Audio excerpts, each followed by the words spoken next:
travel on. There's one day here and the next day gone. Sometimes you bend, sometimes you stand, sometimes you turn your back to the wind. There's a world outside every darkened door where blues won't haunt you anymore, where the brave are free and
Out by Santa Fe, that's where I'm at. I'm parked, waiting for you. And you know that I'm parked out by the lake. You remember that lake out by Santa Fe. And I'm gonna sit here parked out by this lake. Out by this lake, by the lake at Santa Fe. I'm sitting out here parked. It's where I told you how I felt. By the lake at Santa Fe.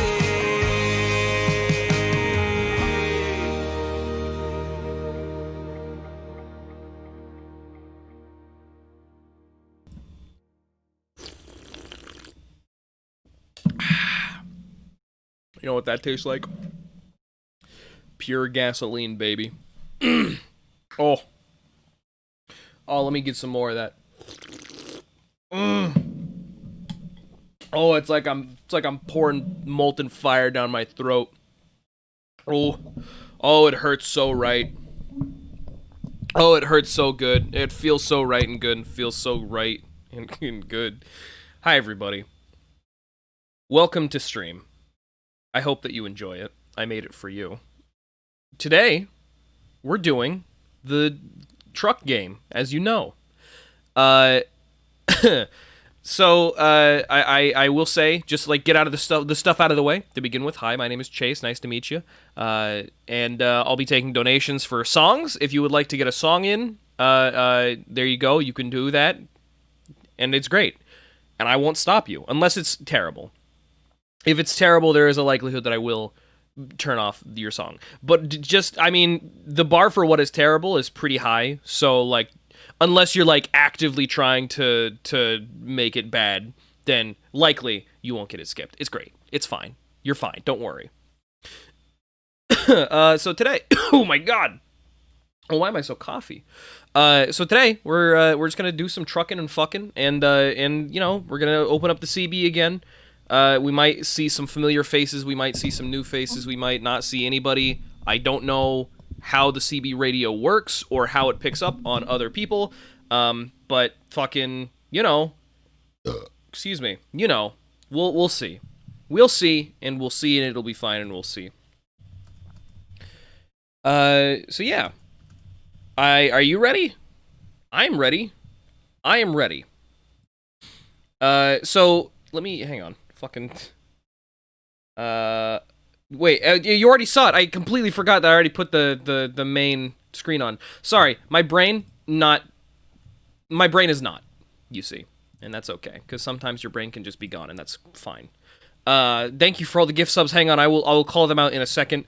There were a couple people who gifted subs, actually. Let me take care of business. Check off the list. Aroki, thank you for the 2 gift subs to the community. I appreciate that a lot. And then Piggy Cease, or Piggy Case? Piggy Case? What is your name? Piggy Case. I'm going to say Piggy Case or Piggy Casey. Thank you for the 5 gift subs to the community. That's very generous of you, and I appreciate that a lot. Okay. Here we go. As you can see, I've got a job in progress. I was actually doing this already. So I guess we can just, Oh, yeah! If I recall correctly, this particular job is just like a really long job. It's from Salem to Barstow, California, or Arizona. I don't know, wherever the fuck Barstow is.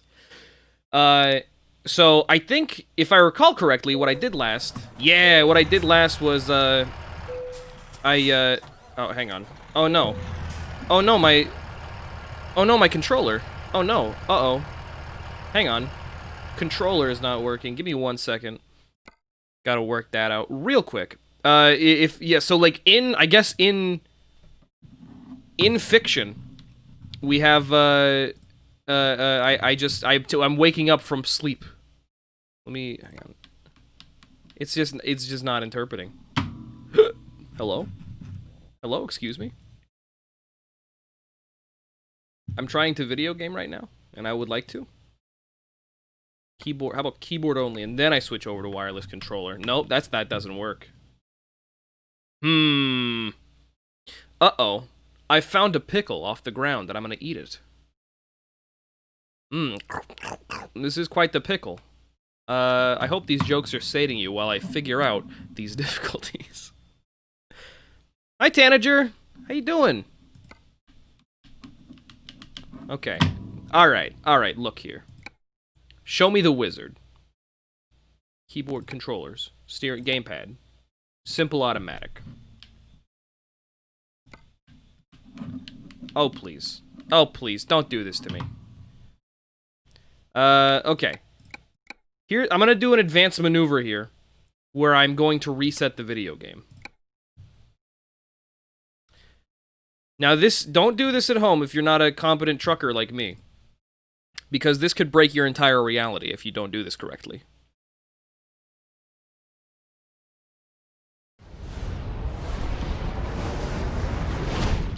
I'm pressing the video game buttons, hoping they do something, and yet they do not. Please? Please, please, please. I beg of you. Oh, I don't want to play this game with a keyboard and mouse, dude. I don't want to play this game with a keyboard and mouse. Oh my gosh. Oh no. Oh, ooh! It's good. We're good. We figured it out. Okay, we can get back on the open road. Thank God. I was so fucking worried. Resume delivery. Woo! Okay. We figured it out. Yeah, wait. Yeah, there we go. Those are the mouse controls, or the non-mouse controls that I know and love. Alright, let me go ahead and pick up my stock. As you can see, I'm full of gas. I just slept, and I'm feeling powerful. We're gonna real quick just... No, that's... Hang on. As soon as we get up on the open road, we're gonna open comms. I say, like an army man. There it is. Alright. I would open the comms early, but fucking I don't want to be making friends while I'm having trouble getting out of a fucking parking lot. Oh yeah, baby. Oh, it's schmoovin'. My truck is schmoovin'. It's going fast because it's full of gas. You know what they say about trucks? More gas, more fast.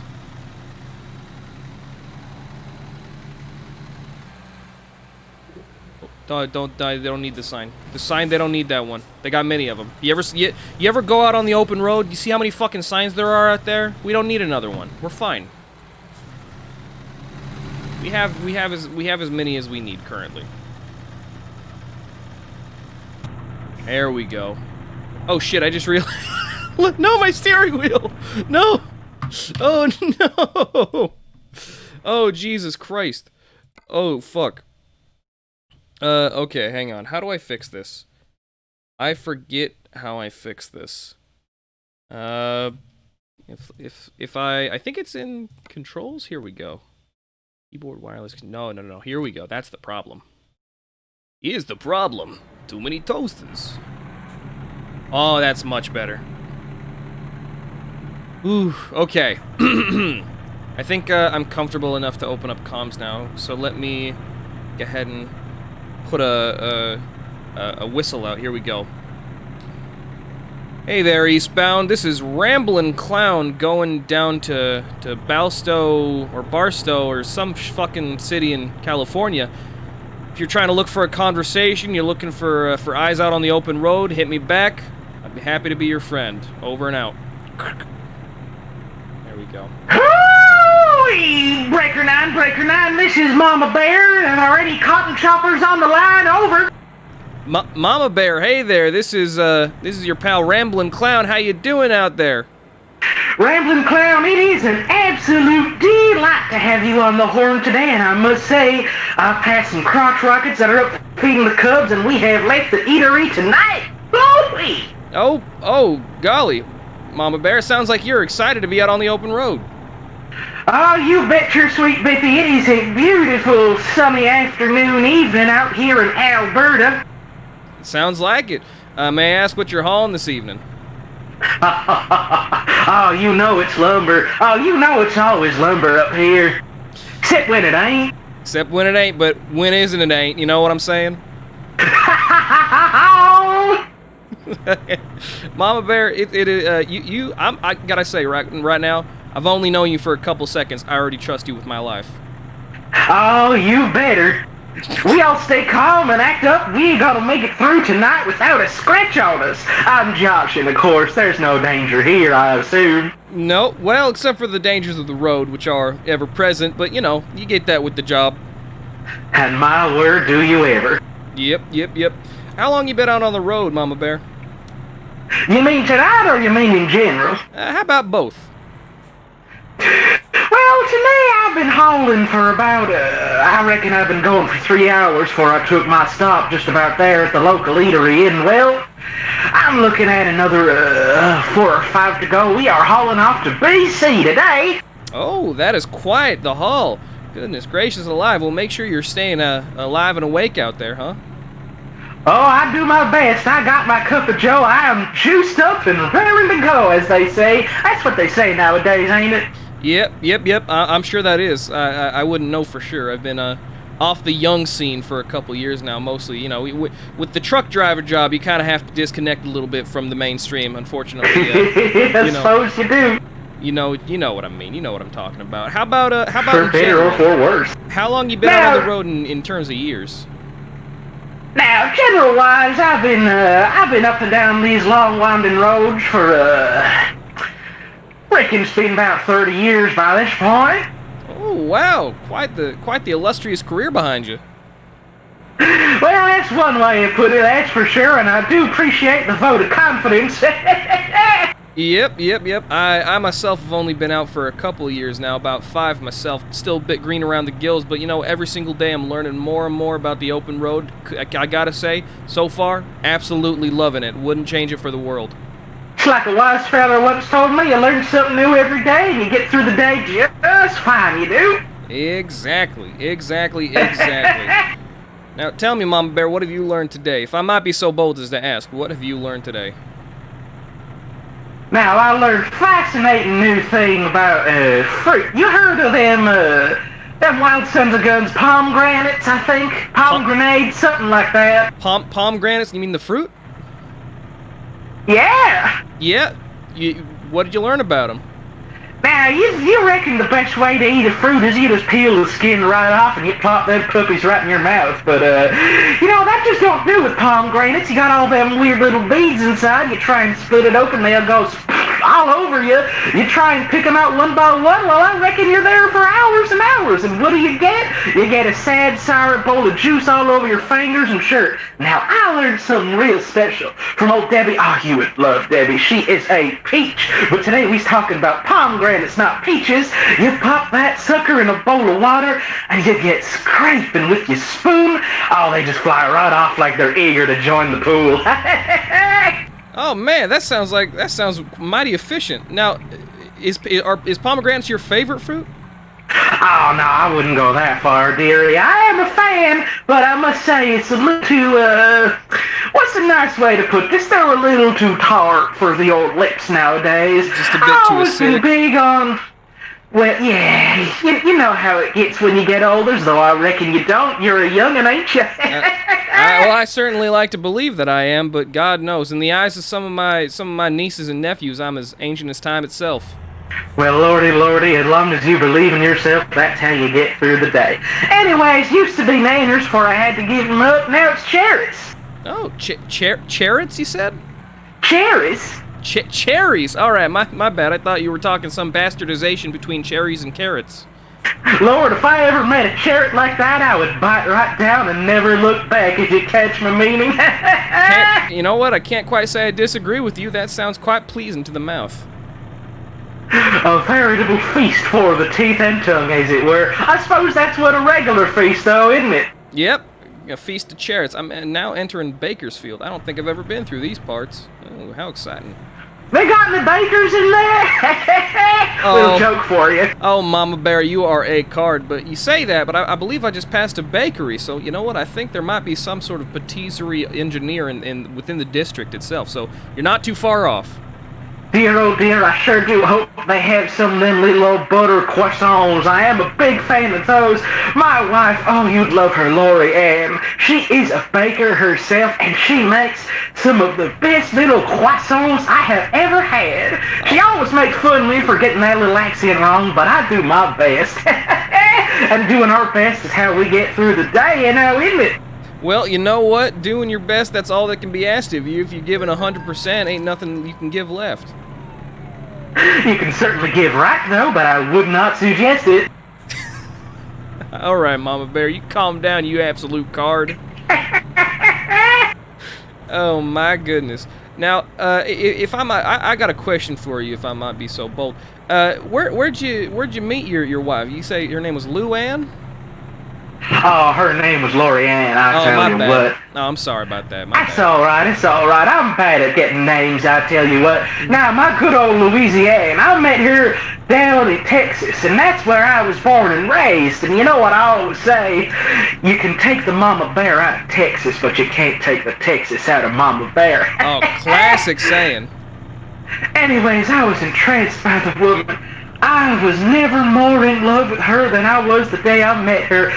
And every day after that, I tell you what, I could not see myself living without the woman, so I packed up my bags, I took everything I had, and I moved right up to Quebec, I tell you I did. Oh man, that is quite the life move. You must have been quite entranced with this woman.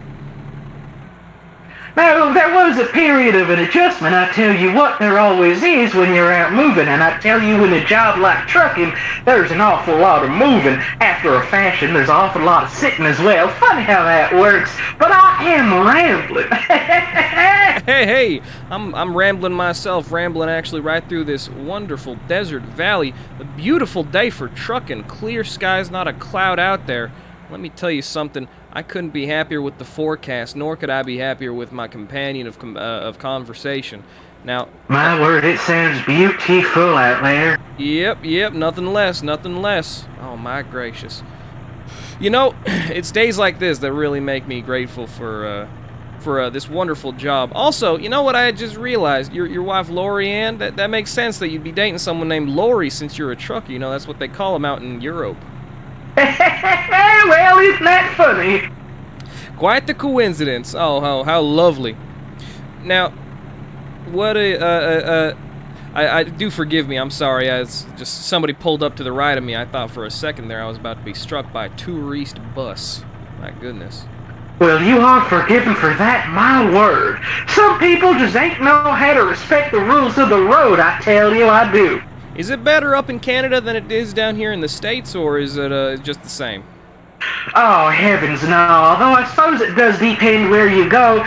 You go out, like, into the countryside, somewhere where there's less traffic. Now, that is smooth sailing as far as sailing can go on the open road, I tell you I do. But you go somewhere urban.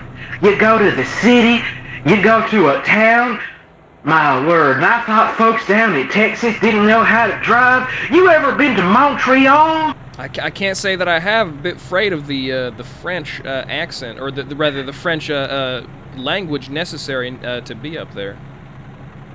Well, I tell you this, I tell you now, there's plenty of English folks out there willing to listen to you, but I tell you this right now, you do not drive in Montreal unless you have a dick wish. And old Mama Bear, she sure does. She loves to live on the edge. Oh my great! Oh, I can imagine Laura. Oh my goodness! I'm so sorry, Lori. I can't imagine she supports that lifestyle. Wanting you to keep you with her and all that. Now listen here, I do stay safe, I do, and I appreciate you looking out for me and the old missus, but we both got a fire in our hearts. We both love the danger. We both love the action. We both live for it. It sounds like it. Trucking, especially hauling logs, it's a very demanding job in terms of what you're willing to put your safety through. I tell you I do. The smell of fresh lumber, the looks on their faces when they haul out them big ones and when they get to planting all their new baby trees, there is nothing like it, and I tell you I do. Lumber industry, I wouldn't give it up for nothing. Well, I'd give it up for a few things, like getting more time with the wife. Oh, I know how that feels. I got a husband down up in Seattle. That is, it's a beautiful city, a bit full of hipsters. But you know what? I've never been one to poo-poo on the young ones. I think what they're doing is great. But I tell you, I used to volunteer and plant trees out in the Amazon. What with them cutting them down and whatnot, it's a very fulfilling line of work. You ever done some sort of volunteer work like that? I done a little bit along those lines, I reckon. But nothing I'm allowed to talk about on account of the police. Oh, well, That's community service for you, son, in case you didn't catch the meaning of my drift. Oh, I got you. I thought you were just here doing it out the kindness of your heart. No, ma'am. You were doing it out of a requirement by law. Well, you know what? At least it's getting done. Well, now, there is a degree of kindness to it, there was, but you know how it goes. Oh, certainly. Now, I haven't quite done much like that since I was a youngin'. I used to be a Boy Scout. Didn't get many badges, but the old man wanted me to, to put my work in, give back to the community, all that good stuff. It was quite the experience, you know. One time I went on this one thing called the Pioneer Trek. You ever heard of something like that? The Pioneer Trek. It was, you ever heard of that before? Well, I can tell you, I sure can. Mama Bear loves her a good pie, but I ain't heard no pie trail. Tell me more, sonny boy. Well, the Pioneer Trek, you see, it's all about living like what it was, living back when it was, much more difficult. The wagon days, hiking through the desert, trying to get to a new destination, manifesting your destiny and all that. Basically, Lord, I can't imagine. Oh, believe me, I didn't want to imagine it. It was my old man who made me go out there. But it always. We were dressed up in our Sunday finest, right? And we were pushing wagons out through the desert. It was quite hot out. It was during the dead of summer, and the entire, I would say, the thesis of this particular experiment was to humble the children, which I never quite understood. If you want to humble a child, you don't send them through the desert for several days. You just tell them about the universe itself and their minuscule place in it. But I guess that might that might deteriorate some of the childlike wonder they have in the world. So I suppose. Now, if you will forgive my French, and I reckon you will, humbling a child's how as old folk talk for fucking scaring them, now ain't it? Yep. You know what? You're exactly right. That's 100% true. But the Pioneer Trek, it wasn't so much about scaring us as it was breaking down our will to live. We were, as I said, Sunday finest. I was out there in my church shoes, pushing a wagon through, I want to say, 90-degree weather. It was not an experience I'm ready to repeat. But it did make for quite the story, but not much else. Did that as a youngin'. It was a very formative experience in my life. Oh golly, hang on, give me one moment there. I'm having a bit of difficulty pulling to my destination. My old man was very insistent I go through the Scouts myself, but well, I took a different course in life. I suppose I did. Oh yeah, how's that? Well, now, let's just say Mama Bear weren't always a mama, and I'll leave it at that if you catch my drift. That means I transit my gender. Oh, I see. That makes sense. You know what? Nothing wrong with that. I'm happy to be learning about new people, and I think that's quite beautiful. I wish I was strong enough to be making those kinds of decisions in my life, but unfortunately, I'm a bit stuck in my ways, as it were. Well, there's always tomorrow to make a new change in your life. I tell you what I do, and that's what got me through some of the hard times it is. Oh, lovely. You know what? I'm so happy you found that happiness for yourself, Mama Bear. That is quite delightful. Love to hear it, love to see it. Like my beautiful Lori Ann always says, there's a happiness out there for everyone. You just got to look for it. Yep. Now, unfortunately, my happiness does not consist of parking this truck correctly. I think it's quite the opposite. I'm having quite the difficulty right now. Oh, lordy, if we could all park our trucks, I reckon we would have a much easier life and time, and maybe they wouldn't even need us if these trucks could park themselves. Oh, you know how it is. They've been making self-parking trucks. Sooner or later, we won't be necessary, but I think they'll come around, recognize the importance of having a human behind the wheel. You know how it is. These AIs, they can precisely calculate decimal points within 100,000 points of correctness. But you know what they can't do? They can't stay out on the open road without maintenance for hours at a time. You know what a human, an old friend of mine on the road, by the name of Uncle Vito, he once said something along the lines of, a human just needs a hot dog, some coffee, and they'll be out there on the open road again, ready to deliver. It's I tell you what, that Uncle Vito sounds like he knows what he's saying. Oh, he certainly does. He certainly does. I do miss that man. I don't know where he is today. Probably still hauling, God willing. But, Well, wherever he is, I hope he is staying safe. I hope he is blazing down the highway, and I hope he is getting it done. hope he's got clear weather and clear roads. That's all we can ask for, I suppose. Okay, oh my goodness gracious. This is the most embarrassing parking job I have ever done. Come on now, please. Give this to me. Give this to me. You got this, sonny boy. I got faith in you. Faith don't mean too much when you're parking 100,000 pounds of metal. But I appreciate your vote of confidence. Don't I know it? Oh my gracious. You know what? I think I'm gonna leave it up to the boys here. There we go. Alright. Now let's see here. What is my paycheck looking like? 33 stacks. That is not something to sneeze at. Ooh, you are holding it in, sonny boy. Yep, quite proud of that one. Now, if you'll be so kind as to excuse me, I actually have to grab something out of my cabin. Give me one moment here. 10-4 Hoss, over and out. Alright. Guys, hang on, I just remembered that I ordered a second Uber Eats thing, and it just arrived, and it's been sitting outside my door for 20 minutes, so let me go grab that.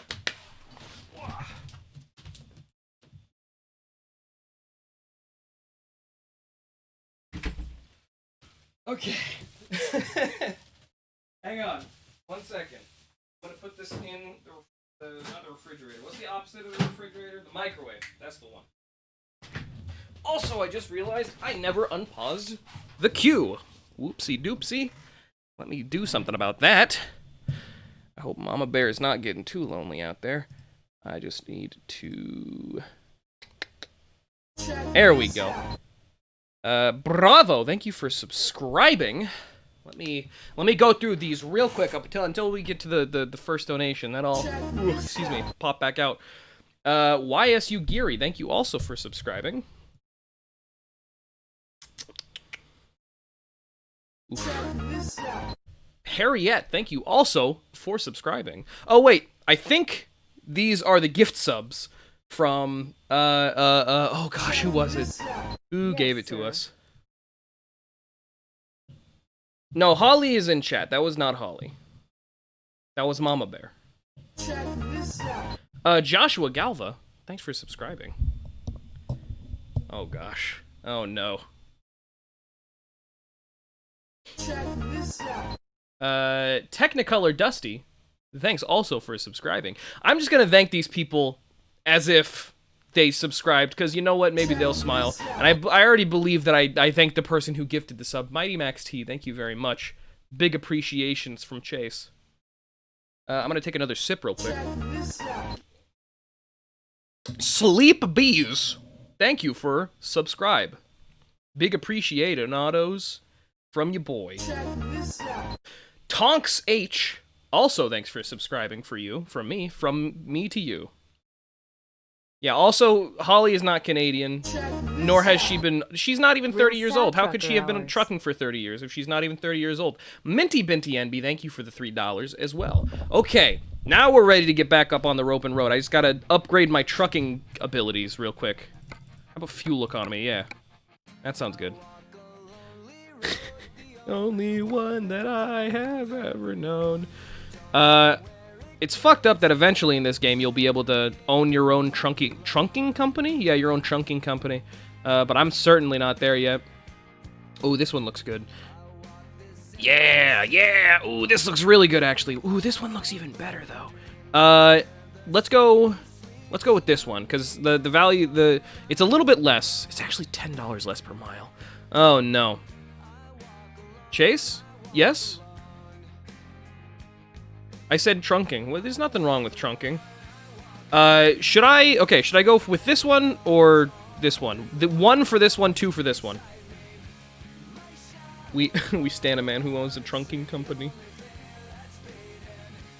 You find me. 2 1 2 1 2 1. Wow, it's like perfectly split. No, more people want 1. All right, we're going with 1. Okay, let's get back out there. I'm gonna once again open up comms. We're going from Medford to Oxnard. Fucking hilarious names for cities. And I'm taking another sip. Nothing wrong with sipping a little bit on the open road. Let's see what it is we're hauling. And then I'll open up comms.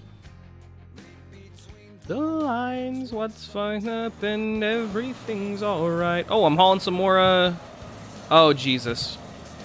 Oh, Lord. Oh, Lord. Oh, Lordy-loo. Lordy-lee. This is going to be a difficult one. Let's get out there, though.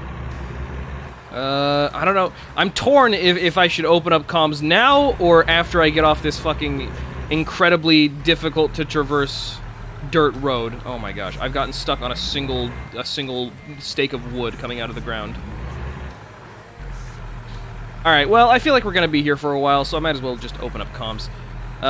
Here we go. That's the sound of me grabbing my radio. Howdy there, folks. This is Ramblin' Clown coming from Oxford down to Moxford or some fucking city like that. Currently driving off of a dirt mountain hauling, I don't know, let's say about 70,000 pounds of tools behind me. It's a beautiful day up here in the Pacific Northwest. Hoping for somebody I can shoot the shit with. If you're that person, hit me back. Let's see what we can talk about, huh? Here we go. Alright. The comms are official. Breaker 9, this is Mama Bear to Big Top. I'll read you loud and clear from scenic Alberta. Over. Mama Bear? Oh my goodness, I'm glad that I got you again. How you doing out there in Alberta? Now, you know I wouldn't leave you hanging just like that, I would not, I tell you. I appreciate that so much. Well, I'm here on another job.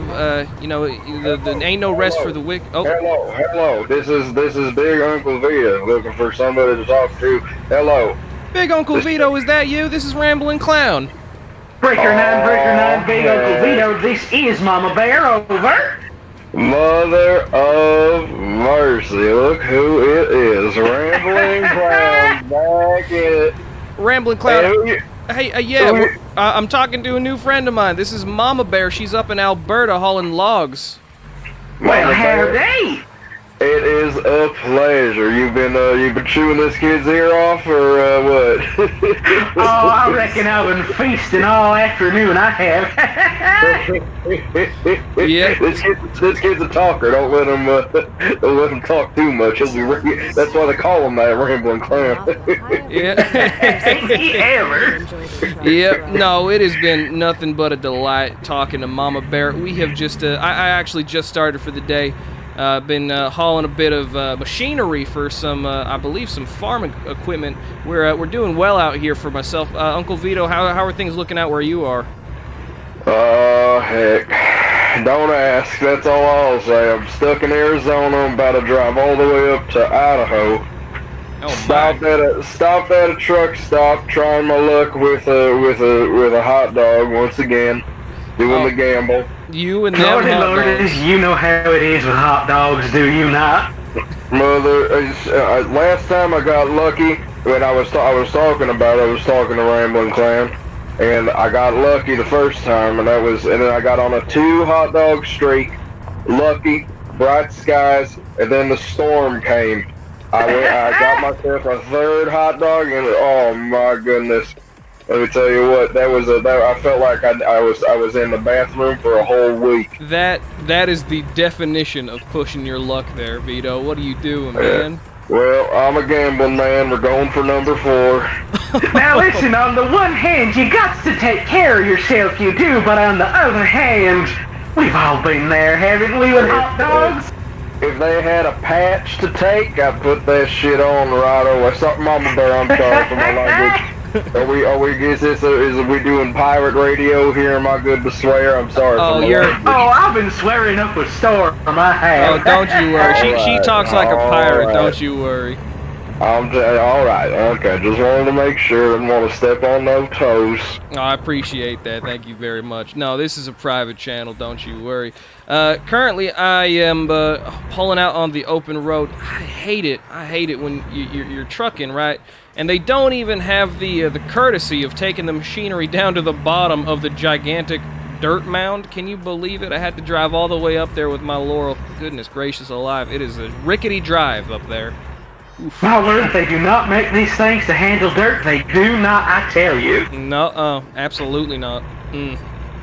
It's a shame. They put them down there and they go, all right, you deal with it. And it's like, I got to get them there safe and sound, and you want me to deal with it? Okay, we'll see what happens. Oh, we're real thankful that y'all are coming all the way out here to take all our shit down to where it's got to go, but also we ain't gonna give you the courtesy or the time of day, no sirree. Take your goods and you get the hell out of Dodge. That's what they're saying, I tell you what. That's right. That's absolutely right. Yeah, no, but how you been, Big Uncle Vito? Aside from the current hot dog situation you got brewing up in your stomach, how have you been since I last spoke to you? It's been like, what, a week or so? Golly, gee willikers. It's been a bit. Time flies when you're having fun, and I'm always having fun behind the wheel. Yep. Well, I was in Oregon, doing okay, going in the Pacific Northwest, driving around, and I did about 3 deliveries in 2 days, felt good. Then they asked me to come down to Arizona, and I've been in Arizona for 4. Oh my goodness. And it's a shame. They got to do this, and then it falls through. Do that, and it falls through. Do this, falls through. And now I finally got something, and it's bringing me up to Idaho, which sucks because I'm going to be going around through Canada anyway to get back up on that highway. Well, it would be an honor to have you here in grand old Canada. I tell you, I do. God bless. What I'm saying, it's I'm just glad to get out. Honestly, I've been stuck here for 4 days, sweating my balls off. Felt like I went out and bought myself another pack. I didn't even bother with the laundromat. I was just, it's getting old crusty at this point. Just bought myself a new pair of underwear.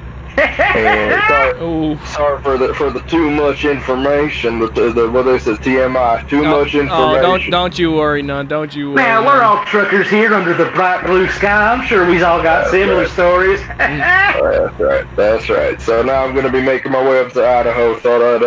Thought I'd click around on the radio a little bit, getting back into it, and look who it is. First try, I'm back talking with the clown. Oh, ain't that just the way? Ain't that just the way? You know what? Your bad luck will never end, will it? The luckiest man in the world. Couldn't ask for more. Could not ask for more, I'll tell you. Greatest luck I ever did see for everything but hot dogs. I tell you, I do. That's right. Hey, but so I'm gonna say it. I wasn't talking to Clown before, and my bad luck happened. So you know what? Let's hope for some good luck. Clown's my good luck charm. Who's to say? Maybe old Big Top's our good luck charm over here. He is. Oh, I appreciate. You know what? You two are too kind to me. A youngin' like myself.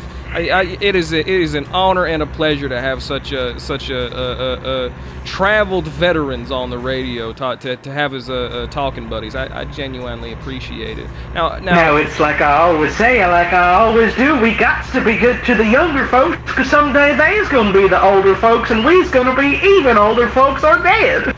Yep. I'm gonna say, when I'm a civilian and I'm in my car and I start honking at you to get out of the way, just remember, us folks were good to you young folks, all right? Just remember. Oh, don't you worry. I've always had a respect for the elderly, and it won't stop with you, even though you are a son of a bitch sometimes. That's right. Yeah. Now, Uncle Vito, you were saying you hadn't used the CB radio for so long. I gotta ask, just out of curiosity, Mama Bear, do you often use the radio, or is it often fly silent? Now, it's on and off for me, I reckon it is. I got my days where I just wants to shoot the shit with anyone I can nab, and some days I like the calm serenity of the silence and the radio music that I play with me. My beautiful daughter, did I tell you about her? Oh, you would love her. She gave me one of them newfangled MP3 players, iPod Shuffle, you know how it is, loaded up with all my favorites. Oh, it is a delight sometimes, I tell you. But nothing just beats shooting it up with some good old-fashioned truckers. Yep, nothing beats shooting it up with some truckers, absolutely. Now, That was a little turn of phrase. It sounds like a drug joke, but it ain't. I'm just talking words. No, don't worry. I know what you're talking about. I was just playing fun. Now, I got a question. You ever heard of these podcasts? You ever heard of a podcast before? Oh, lordy, have I ever. Yep. Whenever I'm not talking on the radio, I like to indulge in a bit of podcast. You know, it's like free school. It's free education, some of them, because you can learn some of the most phenomenal information on those podcasts. It is amazing what people say. Yeah. I might be losing it. All right, my kids are getting me in with the video games. I was telling you. What on earth are you talking about? A podcast? Oh my goodness! Now it is. Let me tell you something. You're familiar with the concept of MP3s. I'm sure you're not that old. Am I right? Am I correct? That's what Apple's doing. They've been making the iPods, right? Yep, that's correct. Close enough, I reckon. Yeah, you got the idea. You got the idea. Is that what that is? Pod? Is it a podcast? It might. Yeah, you know what? It might as well be. I don't rightly know, but I'll tell you what. A podcast is basically about an hour of information. People just talking, shooting the shit like we're doing right now, you know, and it's sort of like it can either be informational, or it can have something to do with comedy, or it can be suspenseful. Maybe it's about like some mystery or some shit. It's there's a lot of different kinds, and you know, they're usually an hour, 2 hours long. They can be quite enjoyable. Okay. Yeah. All right. So it's like listening to the radio when you go through the talkies. Is that right? Yeah. Absolutely. Yeah, it is. All right. Imagine, and this might be hard to imagine, but for a second, indulge me. Imagine you could have a conversation where you don't got to do the hard part of doing the talking. It's a refined conversation. It takes place between professionals who do it for a living. They're able to keep you on the edge of your seat no matter what. That is what a podcast is. Now, if you're like me, and sometimes you get a bit introverted, these sort of tendencies tend to flare up after I've been talking for a couple hours on the radio, you can just turn on a podcast and listen to the professionals do the talking for you, and you know what? You might learn a thing or two as well. Oh, I reckon I know how that goes. I do. My old daughter, oh, I do love her, so I tell you I do. Anyway, she comes to me one day and she says, Mama, I think I'm one of them introverts, and I tell her, now, you love whoever you love, and then I'm just joking because I know what she means, and I tell her, anybody gives you the business about having trouble not wanting to be around folks, you just tell old Mama Bear and she'll set 'em right. Oh, I love that. You gotta support your kin. I respect that. That's right, absolutely. And the altercations in the schoolyard, just let your daddy handle it. That's what I tell my kids. Oh, they ain't in the schoolyard when Mama Bear gets involved. It's more like the prison yard. Oh my goodness. Yeah, I appreciate that. That's how I get with my nieces and nephews. You know, you always have the idea of the cool or the interesting uncle. I strive to be that for them. Absolutely, you got to do it too. And like we were saying, that younger generation, soon they're gonna be, when we're old and decrepit, we're gonna be in the homes, and they're gonna be wiping our booties with toilet paper. We're going to be needing their help, so we got to be nice to them. They got to be nice to us. Oh my goodness. Lordy, I do not look forward to that day. I do not. No. Well, look, here's hoping that 100 years from now, we're still kicking, right? That's the dream. Mm-hmm. All right. It's getting a bit dark out here, but the roads are still quite clear, which I could not be more thankful for. Whew. Anyone coming, turn them brights on. Anybody, if someone's coming the other way, turn them off. Yep. Tell them, you're safe on the road with us. But it gets darker. Where you at right now, actually? I'm coming down through Medford. I'm going to Oxnard, Arizona. Actually, we might pass each other. Who's to say? Hey, might trade some paint. Who knows? Oh no. But Lord, yeah. Hey, I got a question for you, just to keep the conversation rolling. You got any stories for us? I've been talking your ear off with stories of my own. Have either of you got anything to share? Something a road tale, as they are. Oh, I would love a good story. I would love to hear one. Oh man, you're gonna be making me go to my playbook again, getting out my I told you about the alien, right? But that's my first one. I always got to open with that just to let you know. What now? Oh, it's a whole thing. Go for it. Let's just. I'll give you a long story short. I'm just saying, there's something out there, and they're looking over us. And I remember. I got to say, I think you just might be onto something now. Mm-hmm. Oh, Mama Bear, something of a spiritualist. I think there's got to be something out there, aside from trucking and the great blue yonder above us, but I reckon we ain't know what it is yet. Now, I hear tell of some critters out there what take on the form of trucks, and then when no one's looking, take on the form of giant metal men. My daughter, she was telling me about it. She called them Transformers, and I said, I'm the only Transformer I know. That's a transgender joke for you, that is. But now, I hear tell it's some kind of cartoon and not real, but I've seen some strange stuff out there on the roads. I have sounds I'm never supposed to hear, sights I'm never supposed to see. You hear rumbling. And sometimes you see a truck pulled over on the side of the road, and you look deep and dark into those headlights, and I reckon they look just like eyes. They know something we don't. Well, see, you never felt it, never heard it. Have you came into contact with one of these Transformers? Not quite yet, I have not, but I hope every day that it's not just some cartoon, and in fact they are out there watching us. I pray every day. I heard stories from these cartoons. They are heroes. And now, I never heard a tale anywhere that didn't have some grain of truth to it. Now, some folks might think, oh, fiction's just all about metaphor and meaning and all that. I used to be an English major before I realized teaching just weren't paying the bills, and that's why I'm a trucker, I tell you. That's right. Back to the good old life. Listen, if I see any rumblings of a car turned into something else, Mama Bear, you be the first I tell. I'm just saying. If there is life out there and they did not want to be seen, what better way than to disguise themselves as something inanimate? I tell you I do. I'm keeping my eye out for sure. No doubt about it. Oh, you two are a riot. You know that? A running riot. Good Lord. Oh, you honor me, you do.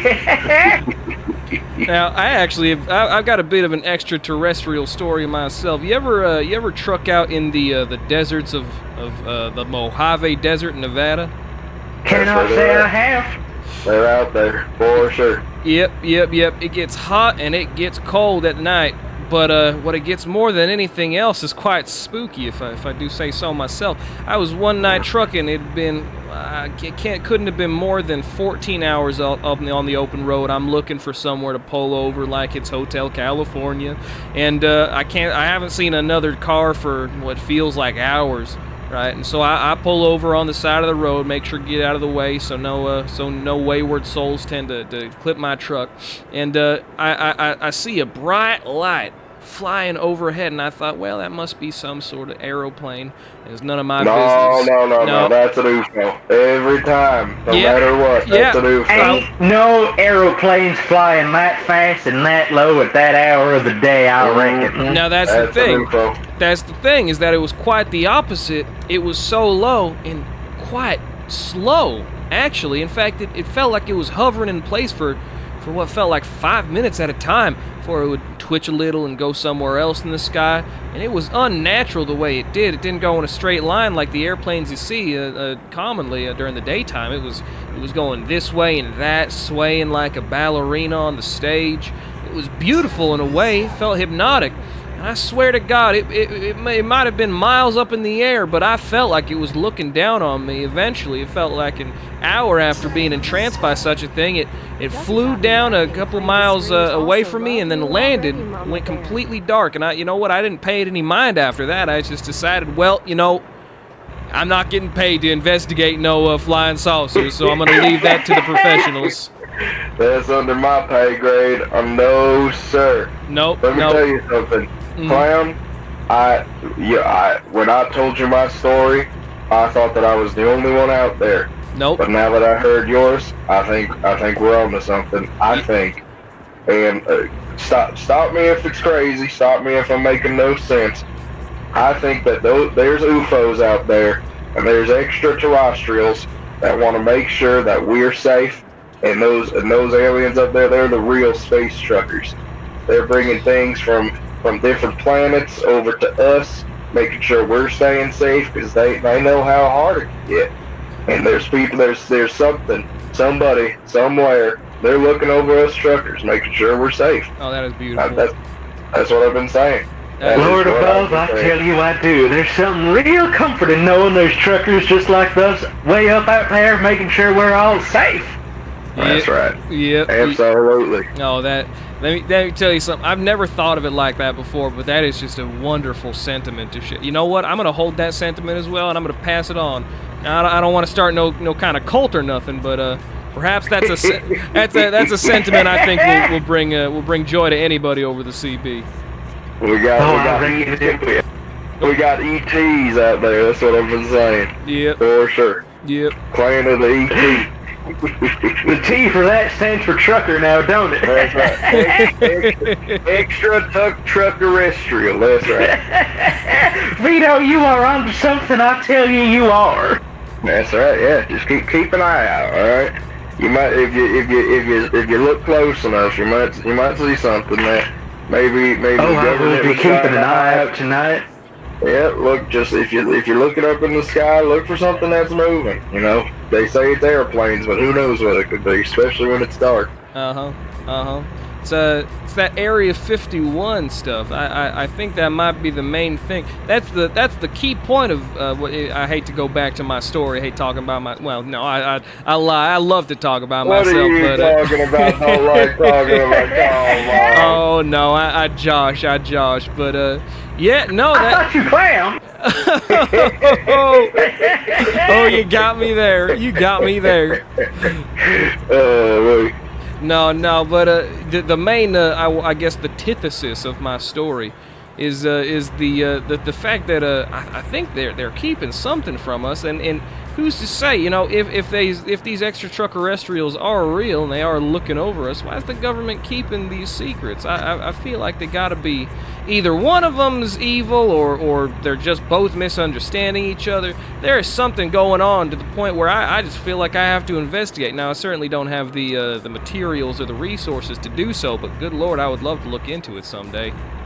Now, I tell you I do, and do feel free to pump the brakes if you think I'm getting on to something too nutty here, but I think it's all a grab for power on the part of the government. They think if we know there's more out there, and they think that we got the whole majesty of the universe trying to contact us, well, them and their ivory palaces with all their piles of gold and money won't seem quite so special now, will they? No. They know that we're gonna start looking. If there's something out there, we want to know what it is. Yep. And they don't. And I think that they there's two things. A, they're trying to protect us, but B, they're trying to protect them.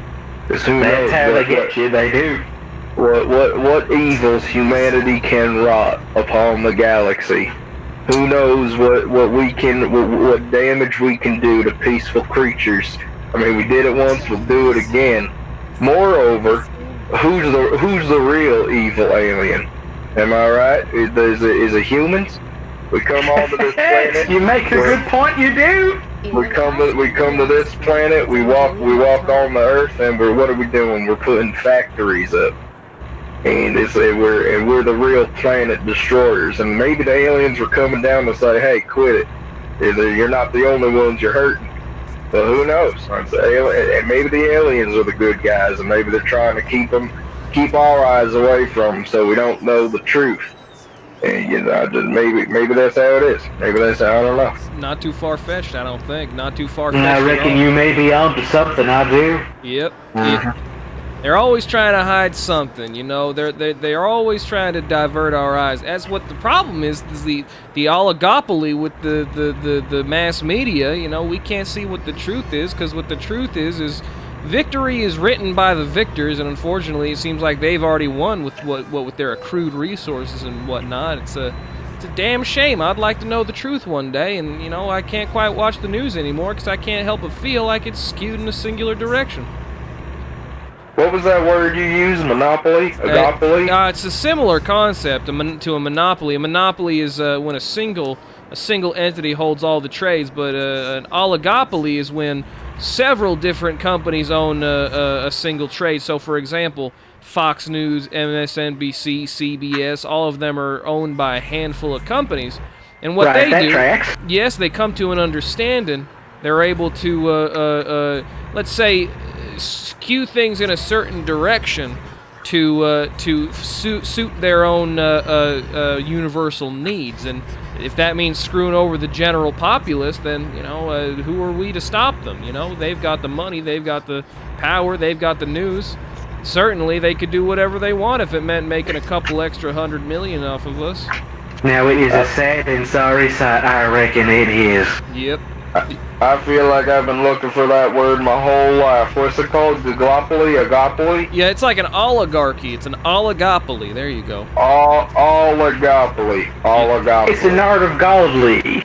Oh, okay. Not quite, Mama Bear. You almost got it. Oligopoly, like a monopoly. You got it. Oligopoly. Yep. For oligopoly. Got it. All them gopolies. All them. Every single goddamn gopoly right here. Yep. And I reckon there's an awful lot of them there is. Yep. Yeah, too many. As a matter of fact, too many gopolies. That's what I say. Just keep an eye out, you know, for them gopolies. You never know when they're gonna get you. All right, got oligopoly. Got it. Yep. No, I got it. I like that word. It's fun to say. Yeah, it's a fun one. It's not too fun to think about, but you know what? It is fun to say. Yeah, that's right. Monopoly is fun to say too, but you know, it might not be the best thing. Yeah. Mostly the board game's good. I like playing the board game Monopoly. Oh, I can have my fun with a bit of Monopoly as long as it doesn't go on for 4 hours, which it tends to do. Oh, I can't keep my patience for that long, but I tried it. I did it once. I did it with my brother. We were playing, and it felt like it was going. We stopped playing at some point. All the game pieces were there, so after lunch, we came back downstairs and we said, the game's still there, why don't we just keep playing? Went on and on, dinner came, and you're like, yeah, the pieces are still there, why don't we keep playing? Felt like we weren't going outside doing nothing, we were just playing Monopoly, the same game inside. It was a deadlock.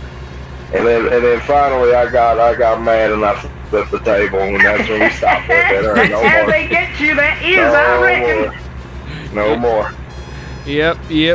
Now that you know, playing board games for hours and hours on end with my siblings and my loved ones, it makes me empathize with the children nowadays now, because they got board games that basically play themselves with amazing. Well, I'm talking about video games, of course. It's so easy to get lost in these things. You know, I can't help but feel sympathetic for the kids. You know, when their parents are saying, "Oh, go outside." Would you go outside if you had that kind of I world? understand that, I do. Old Mama Bear, back in her younger days, used to be the terror of the arcade.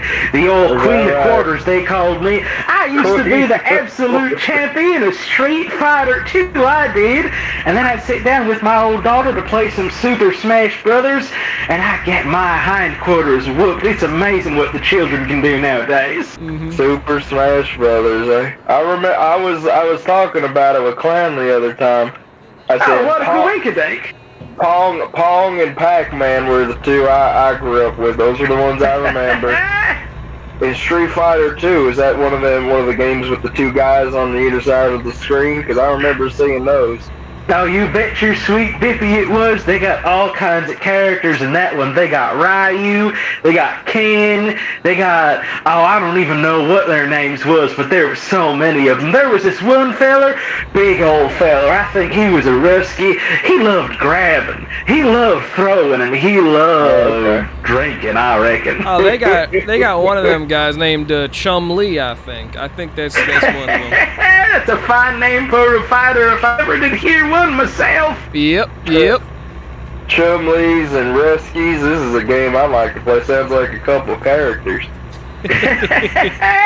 Now I reckon we swing down by the local arcade and maybe we can go a few bets, but I don't know if they got none of those no more. I don't know, Mama Bear. I think you might kick me to the curb. Not sure if I could keep up with the old Queen of Quarters. We could always bring you to the old dojo and give you some training. Okay, alright, yeah, teach me a few tricks. We'll see how I do. The old bear still got a few tricks up her sleeves, I reckon she does, and I reckon this bear wears sleeves as long as she wants. Street Fighter. Ooh, what are we thinking next? I haven't visited an arcade in what feels like years. It might have to do with how much time trucking takes up, which I wouldn't trade it for the world. But I'd love to stop into one of them arcades and see what all the newfangled games are looking like. I remember the most recent experience must have been 6 years ago or so. It was probably at a friend's bachelor party, I think. There was this game.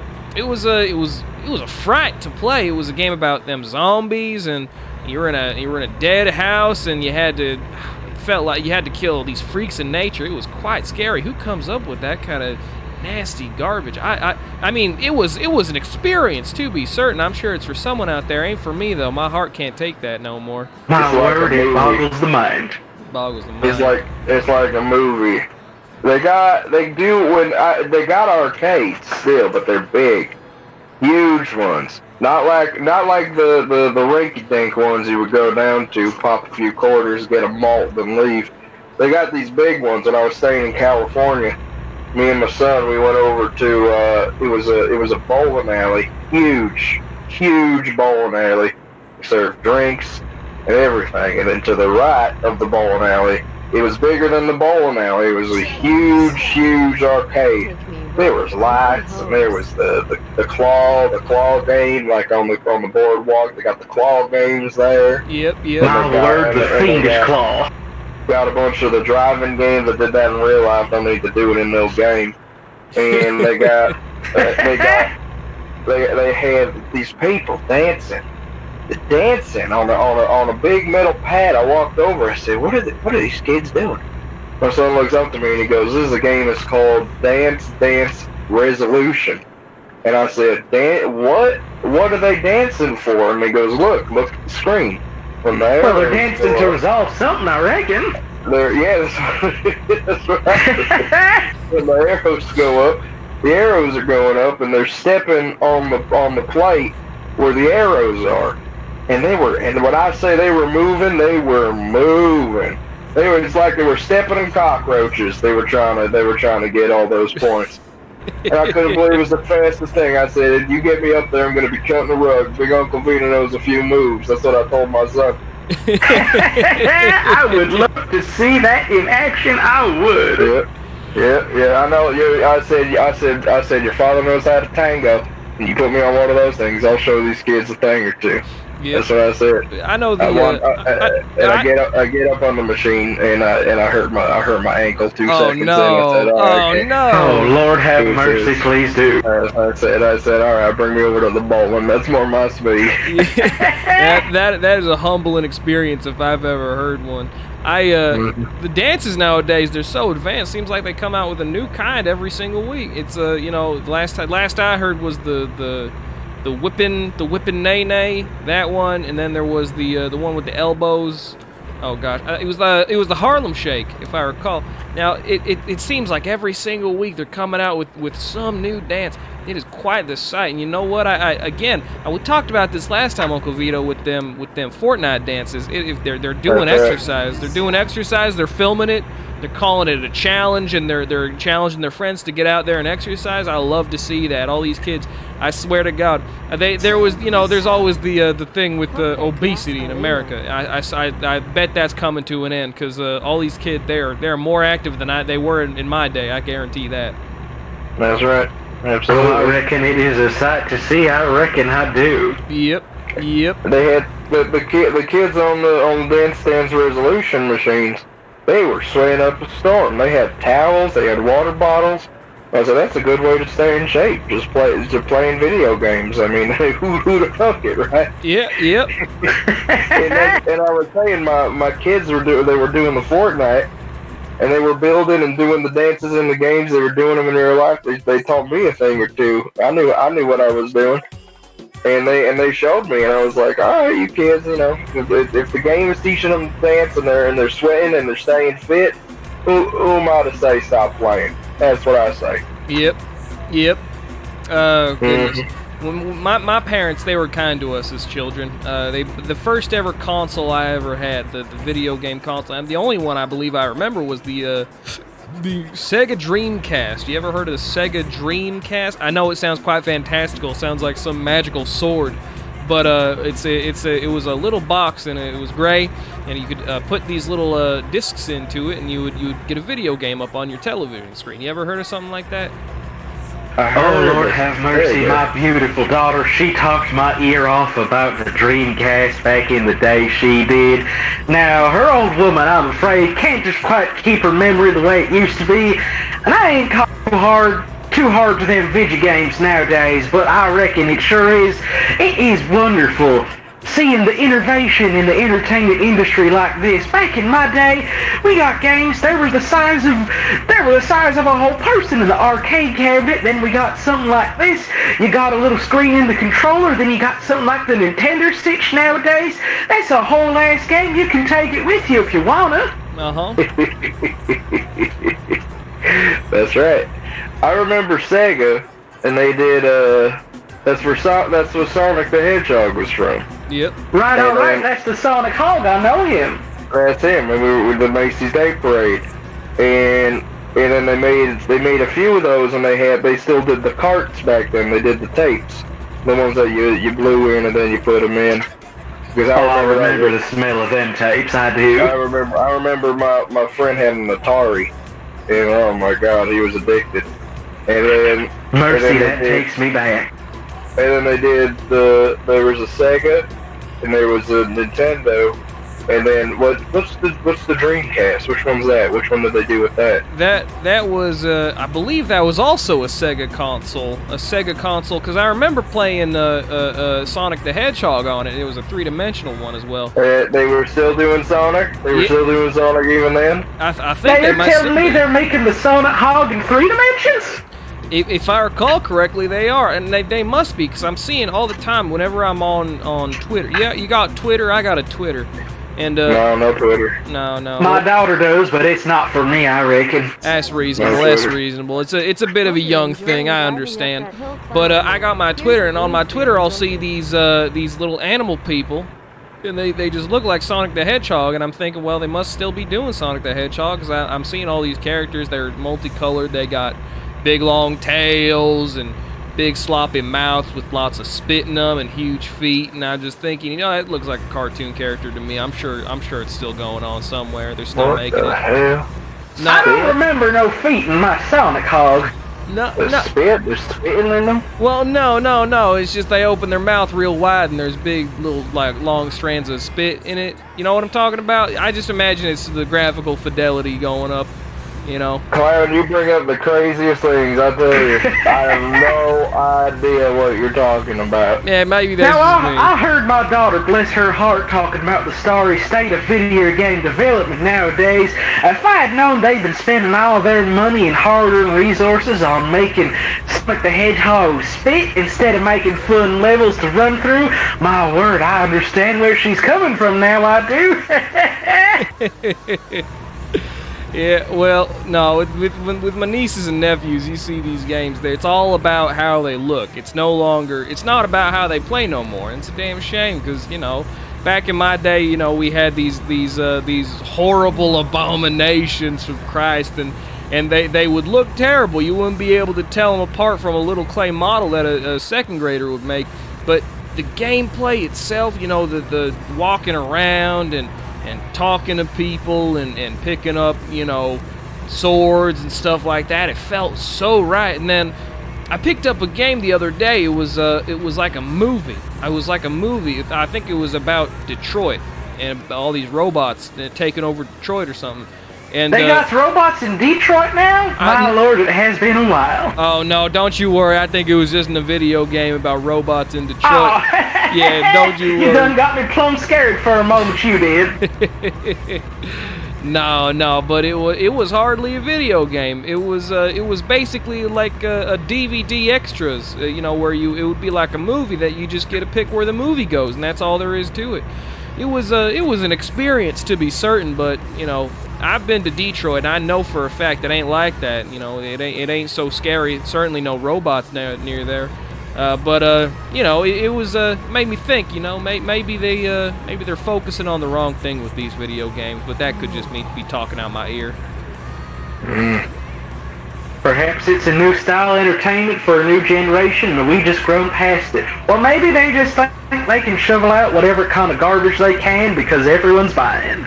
It's a dang shame it is. They're making so many goddamn video games nowadays.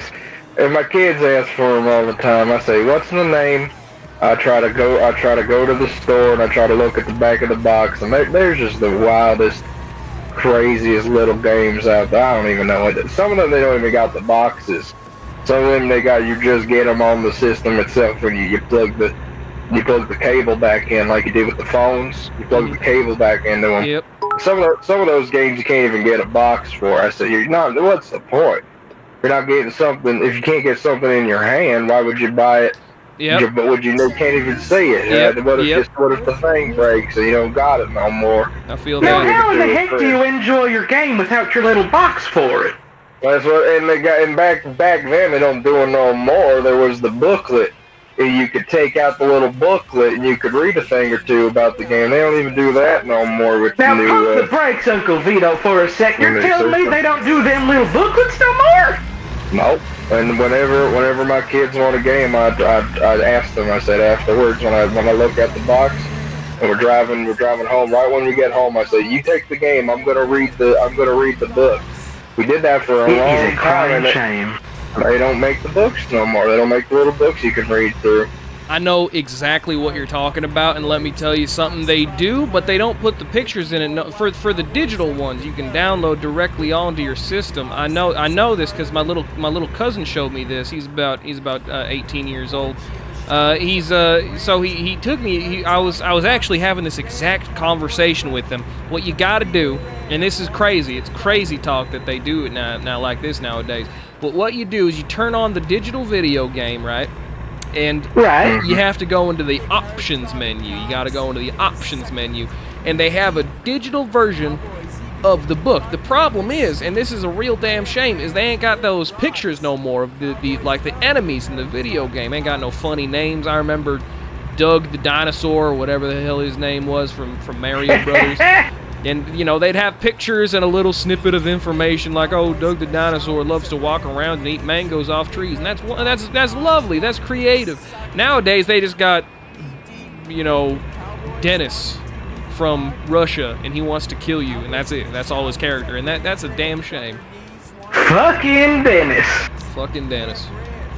Why'd they put it? That's nothing like Sonic. They just putting in people named Dennis now. I think so. I mean, they certainly ain't putting no Doug the dinosaur in it. It's all normal people, and none of them are happy, and they all got guns, and there's some horrible strife that they're going through. It ain't enjoyable no more. I want to live vicariously through my video games. I want to be happy. I want to run through a field of lilies and collect little rings. I don't want to go. Lord, I reckon I do. There is more than enough misery in my day today for me to want to purchase that and experience that in my adventure game. Certainly That's not. right. Saw a video That's game right. the other day. You had to kill a dog to progress. I don't want to kill a dog. God Oh, damn. that's not right. That's not That's right. messed up. That is, You you can't shouldn't hurt just no do that. animal. You can't hurt an animal like that. Was there? Do you get points for it too? You get a 1-up. No, I think it's just they just make you kill the animal to make you feel bad. That's not right. Ain't No, right. no. Why would you? You do. You can't. You, I'm only. Listen. I remember Pong, and I remember the one where you hit the paddle against the bricks, and I remember Pac-Man. No dog killing in those games. This is what it was. There was a ball, and you bounced it. And they got any ball bouncing games on the Xbox? No, unless it's tennis. Pac-Man But I- ain't no killer. He's just getting Yeah. rid of ghosts. That's ethical. My kids don't ask for no tennis games. But I don't know if there's something like, I gotta ask the guy at the store about what game that is, because I don't want my kids anywhere near that game. I think it's called Final Destination or something. Finality, something last. They made a game after the movie. I heard of them. I did. I never seen them. I did not. No, never seen the movie myself. It makes sense. Those movies are quite. They are quite a scary fright. You know, almost like them arcade games I was telling you about. Now, hang on just a tick. I reckon Final Destination was one of them levels I seen when I was playing Smash Brothers with my daughter, bless her heart, by the way. You telling me that's a crossover event in some kind of fighting game? They got Street Fighters with movies in them now? It certainly might be. Who's to say? It ain't my bag, but good lord, that just. With all the crossovers nowadays, they might be putting movies and video games, or perhaps the video game came first and the movies came second. Who's to say? Not me. My Mama word, Bear, how the times have changed. if they made one of those movies out of video games, and like you were saying, if they made a movie out of Street Fighter, I would Of love to see Chun-Li fighting the Rusky. That's what I was saying. Oh, I would love to see that on the big screen. I would. I reckon I'd get all the girls and boys together. We'd have a plum all night of it. We would. I'd be first in line for the Street Fighter film. That's right. That's Oh, what Uncle Vito, we would be happy to have you as the guest of honor. Oh, please. I'll be going there. I'll be causing a ruckus. You too, Big Top. You are invited, of course. We just got to make sure this movie gets made someday. Oh, thank you. I'm certain with the fantastical world you've described, they're bound to make a Street Fighter movie eventually. Why wouldn't they? I'm gonna be coming in. I'm gonna be talking through the whole movie. That's my problem. I can't go to the theater anymore. I sit down. I get the extra large popcorn, and something happens on the screen. I can't keep quiet. I always say something. Now listen, on the one hand, on the one I got here, I reckon you go to the theaters and you got some plum fuck, you don't know him, speaking throughout the whole thing, he don't shut his goddamn gob, it's the worst thing you ever did see. Now on the other hand, on the other one I got, and this one is my right hand, and he's firmly planted on the steering wheel in case you was worried, I promise it is, but That's I am rambling. On the other hand, I tell you, you go watch a film with your trusted friends, you have a grand old time, you just yucking it up, shooting the shit, talking about what's on screen, and I tell you there is few things in life better. I feel that. Let me tell you. Sometimes I get in those movies, and I'm in there with my kids. We watched what was the one? Captain Underpants was the last one we saw, and I'm sitting there watching it, and I'm talking, because I try to whisper, I try to say it quietly, but whenever that man on the screen does something crazy, I can stand up and cheer. It's a problem. I cannot help it. It's a problem. I get kicked out of the theaters. It's a problem. Oh, I reckon I do, Uncle Vito. You must be a sight to see. I'm a little ruckus, I'll say that. But when you go, I always go to the action movies. If I'm staying in the town for a little bit, I go to the action movies. People in there are hooting and hollering and throwing popcorn like back in the day.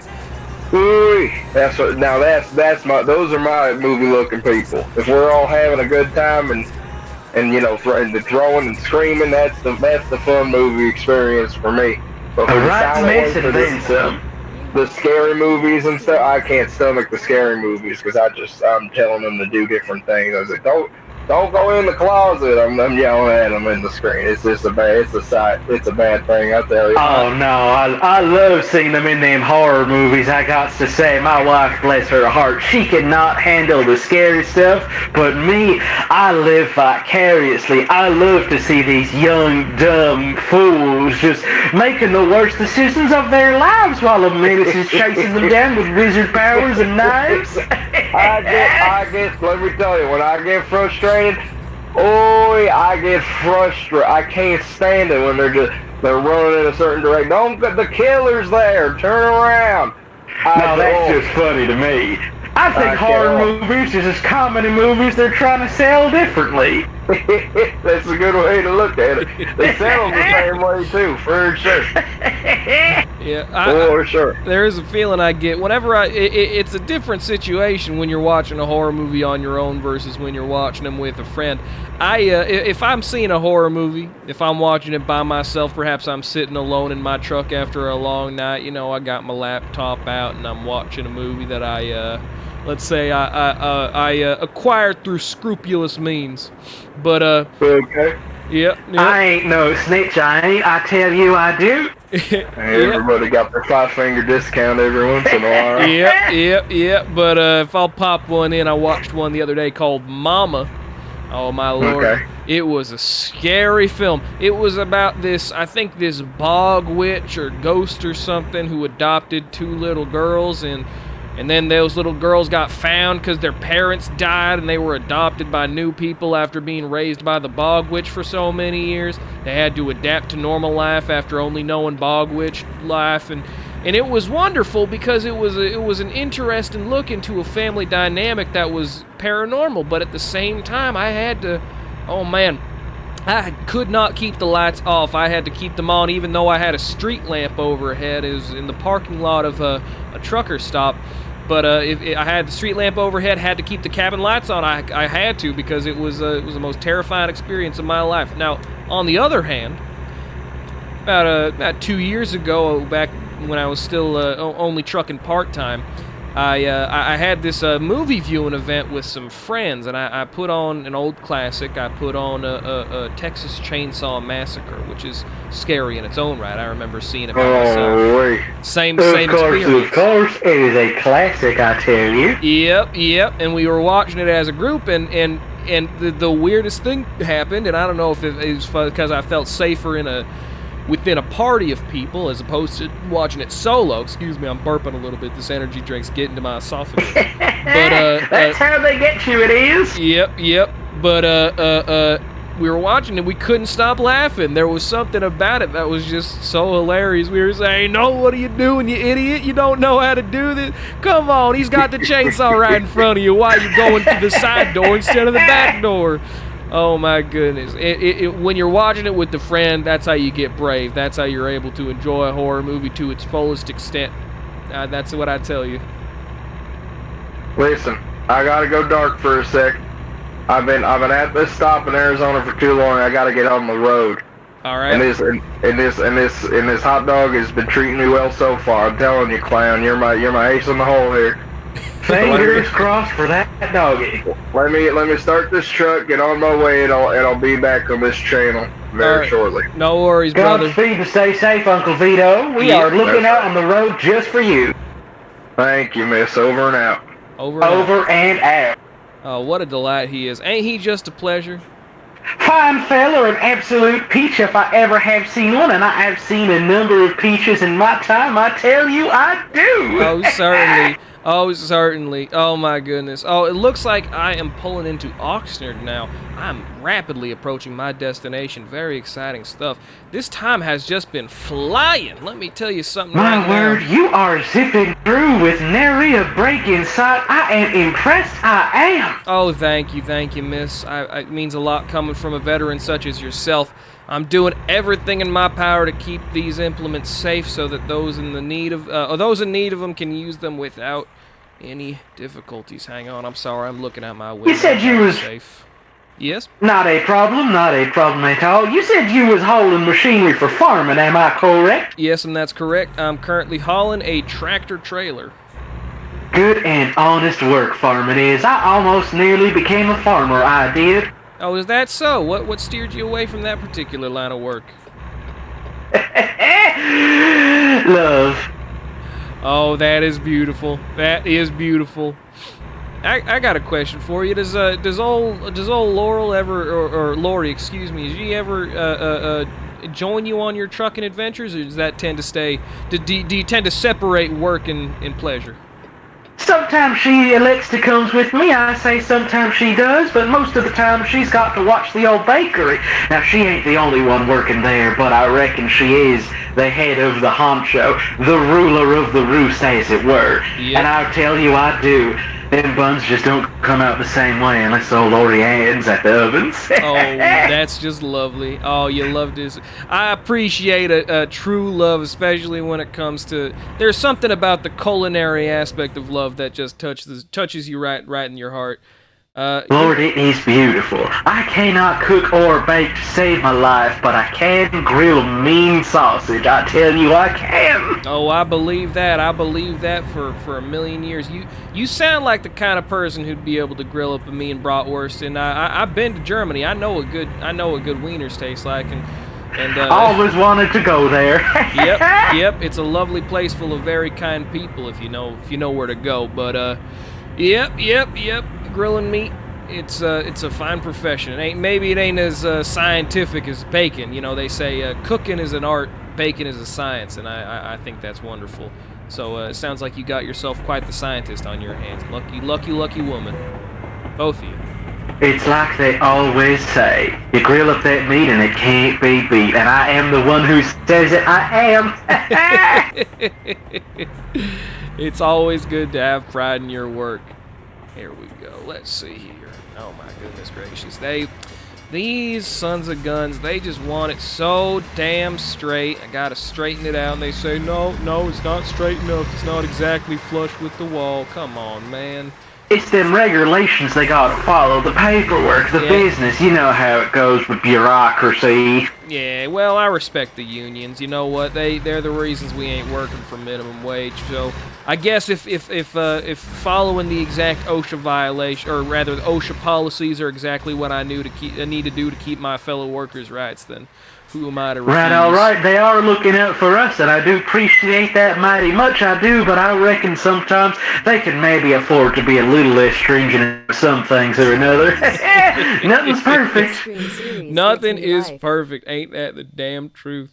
All right, let's see here. All right, that is all taken care of. Oh man, I'm making good time. I think I got enough in me for maybe one or two more hauls, depending on the length of them. Let's see. What a beauty. What a beauty indeed. Ooh, this is a long one. I don't know if I have it, but it is starting in Oxnard, which is where I am currently. Oxnard to Pendleton, Oregon. Oh man, that is quite the haul. Let me see here if they got anything else for us. Well, who's to say? You know what?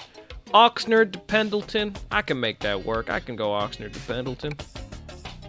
I reckon I do with the pace you've been making tonight. You could go plumb just about anywhere and be just fine, I reckon. Well, I appreciate your faith in me. Let's hope I can. I'll do you proud, there, Mama Bear. I'll do what I can to prove you right. Let's say. Oh, Big Top, I tell you I do. You have already made me proud. You have. Oh, ain't you just the sweetest? I appreciate that. Alright, looks like I'm hauling... Oh, God. I never listen when they tell me what it is. I just say strap it onto the back of the car and let me get to work. I feel like I should listen. I remember a couple weeks ago I was hauling some wood chippings.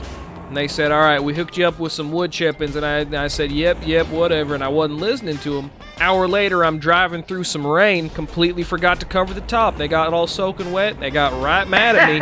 Didn't even realize till I got done with the drive. Thank God it was only 8 hours. But oh, Lord have mercy, and mercy he shall grant unto you. I tell you, I do. Yep.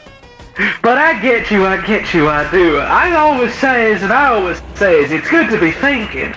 But thinking ain't exactly what they's paying me for. If I wanted to get paid for thinking, I'd be a teacher, and I gave up teaching for trucking. Yep. I say they ain't teaching me to think. They're rather. Oh my goodness! Did I just say teaching? Oh gracious! You plumbed off the words all mixed up. We all been there before. Oh, I got fruit salad for a brain. Oh no! But if they ain't paying me to learn or to teach. They're paying me to drive, and I'm doing what I can to drive as best I can. And Lord, I know we is all just trying to get past the best we can on this long highway we call life, hauling our burdens with us. Oh, that is lovely. That is a lovely sentiment. Big Uncle Vito back on the wheel. Oh, who's that out Breaker here? 9, Breaker 9, this is Mama Bear. We lead you loud and clear, Uncle Vito. God bless. Let me tell you, I'm telling you, clown, you're my good luck charm.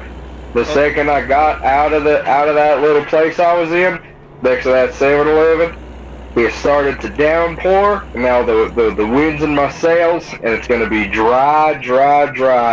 Oh, that'd be lovely. You love to hear that. Gonna be driving easy, dry roads, clear skies, and we're gonna be all right. Thank you, Rambling Clown, and thank you, Mama Bear, for giving me the luck I needed. What do you? The roads are smooth, the skies are clear, and Big Mama is keeping you safe with Big Top over here. Yep. That's right. Yep. What are you hauling right now, Uncle Vito? Yes. Oh God, I'm always bad at guessing games. Furniture, lumber. It's lumber. Yep. Holy dogging, we got 2 for 3 on the lumber today. It's lumber, for sure. Well, lumber room. always building new houses out there. Always building new establishments. It's lovely. You know, I was reading something the other day about our carbon footprint. You know, it turns out building things out of wood that we already have, scrap wood, things like that, is actually quite good for the environment. It helps. It's something like carbon banking or something, because when the carbon's down in the buildings, right, ain't up in the atmosphere, ain't doing no harm to nobody. It's something like that. I'm not sure. I tell you I do, there is something to be said for reusing everything you can. Now, the lumber company I work with, most of the time they's working with dead wood. They's working with trees that's already fallen. That's the trees that most people turn up their nose at because they are snobs. But I tell you I do, it is perfectly good wood, lying around, perfect for building, perfect for anything you could use wood for. You got little bits of scrap that ain't perfect, that ain't looking too fine, you lop that right off and you make some wood chips with that, I reckon you do. Yep. Sustainable forestry, that is the future, and the future is what we are building. Yep. There's some beauty in that. There's some beauty in keeping the cycle going. This beautiful cycle of life. You know, we eat the fowl of the sea and the fish of the earth and all these good stuff, and we use what resources we can with the impunity that we have. It is beautiful when you're able to see it go to use such like that. It is amazing seeing that beautiful cycle continue. Brings a tear to my eye and a warmth to my heart, it does. Yep, ain't that the truth? Ain't that the truth? That is absolutely beautiful. Recycling, reusing, making sure everything you got, it goes back into the earth one way or another. Yep. And that's just the most beautiful way you gotta be looking at it. It's poetic. Absolutely. Everything's got a life cycle. You gotta respect that.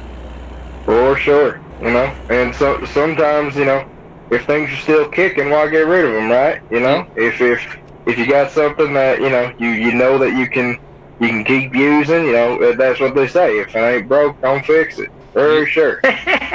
You took the words right out my brain, you did. That's right. You ever get into arts and crafts? Now, I know it's a queer question, but you ever, you know... Well, you are speaking to a queer woman, I tell you, you are.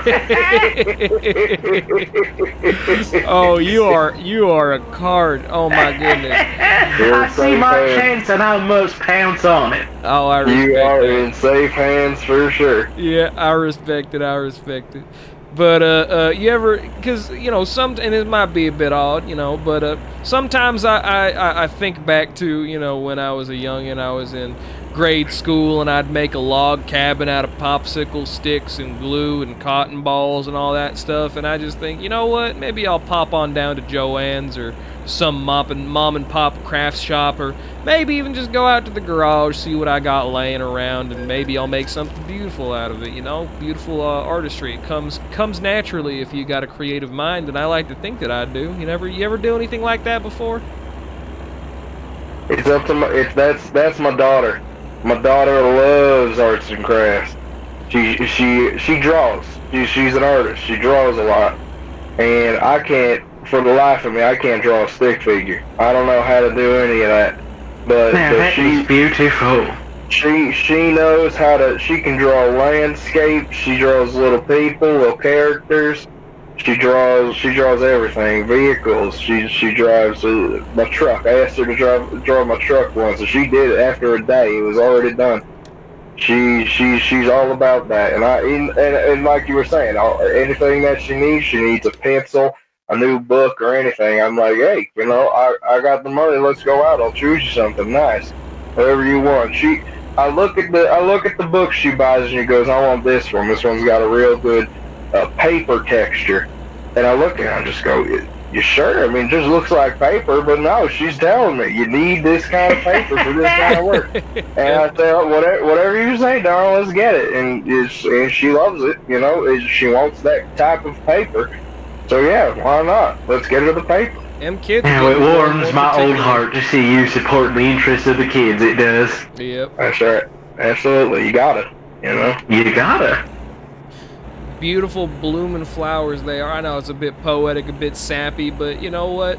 They are the future. It's been said a million times. I'll say it a million more. They are the future. You got to support them, support their interests. They might be a little bit particular about the texture of a paper or the weight of a paintbrush or whatever. But you know what? If you get them the right implements, they'll create some beautiful art for you. Not always art. It could be in the form of a math equation that they solve, or perhaps a beautiful story they write. But you know what? If you nurture them right, they'll give you something beautiful, and just observing that is a reward in and of itself. It is grand to see. It is, and I tell you, I do. Yep. Absolutely. Now, tell me, Mama Bear, how many kids you got yourself? I'm just the one currently. What's her name again, if you could remind me?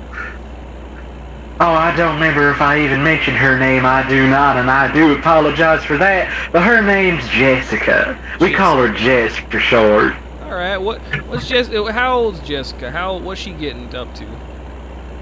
I reckon she's about in her mid-20s by this point, and you will forgive me, I am a bit mixed up with dates, don't even remember my own dang birthday. But I reckon she's about 26 coming on 27, I reckon.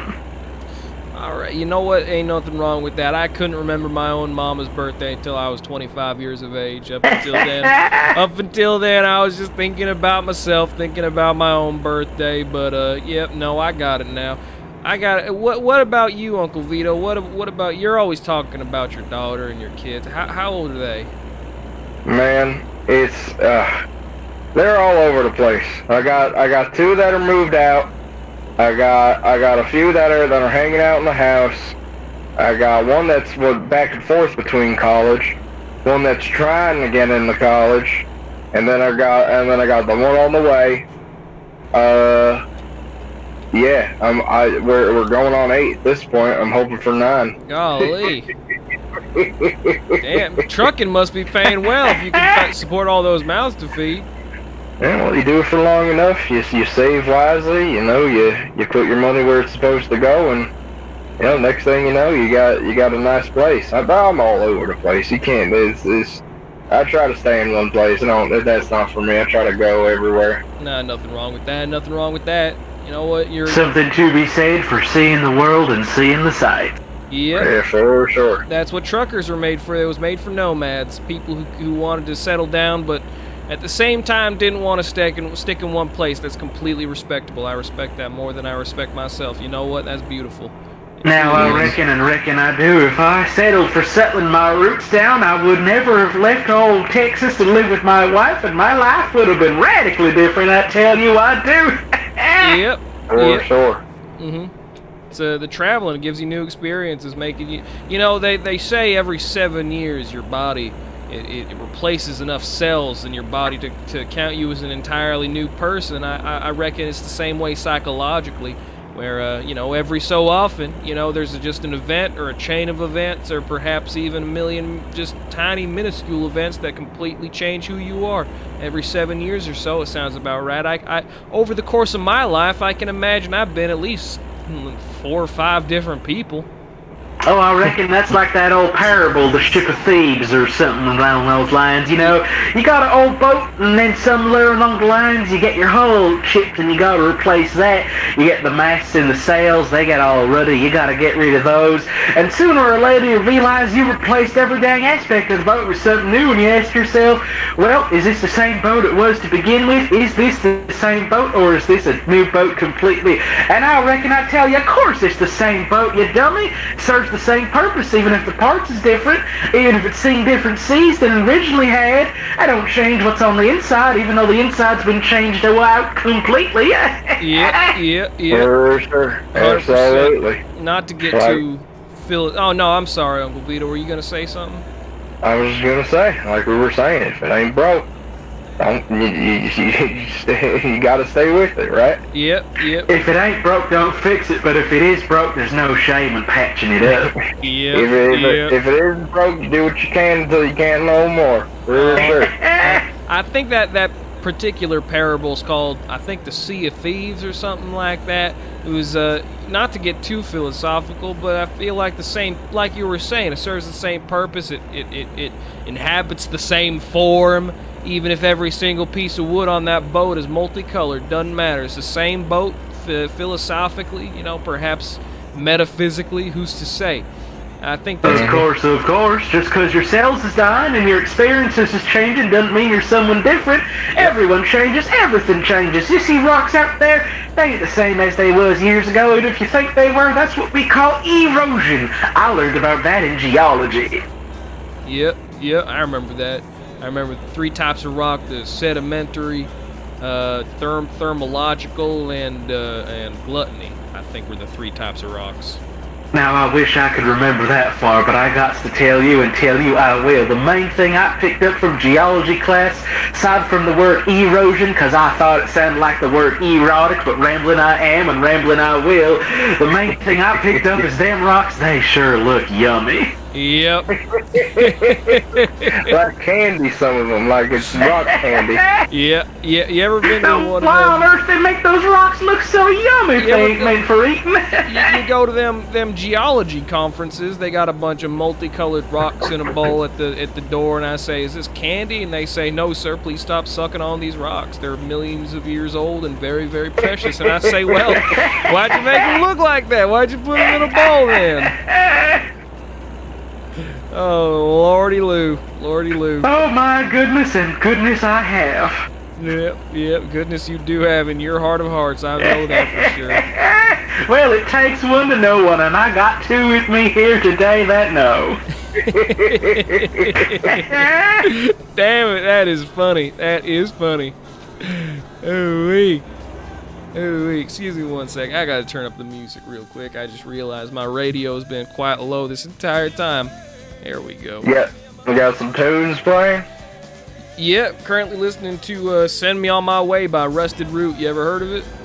Beautiful song. Does not ring a bell, I must say, but I trust in your judgment, I do. I was in the movie Ice Age, that animated film with the beaver and the elephant. Remember that one?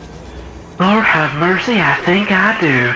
Yeah, it's a beautiful song about the gentrification of the Native American people, and pretty great stuff. Sounds right funny though. Say it's got a funny little squirrel in it. He's trying to get a nut. Yep.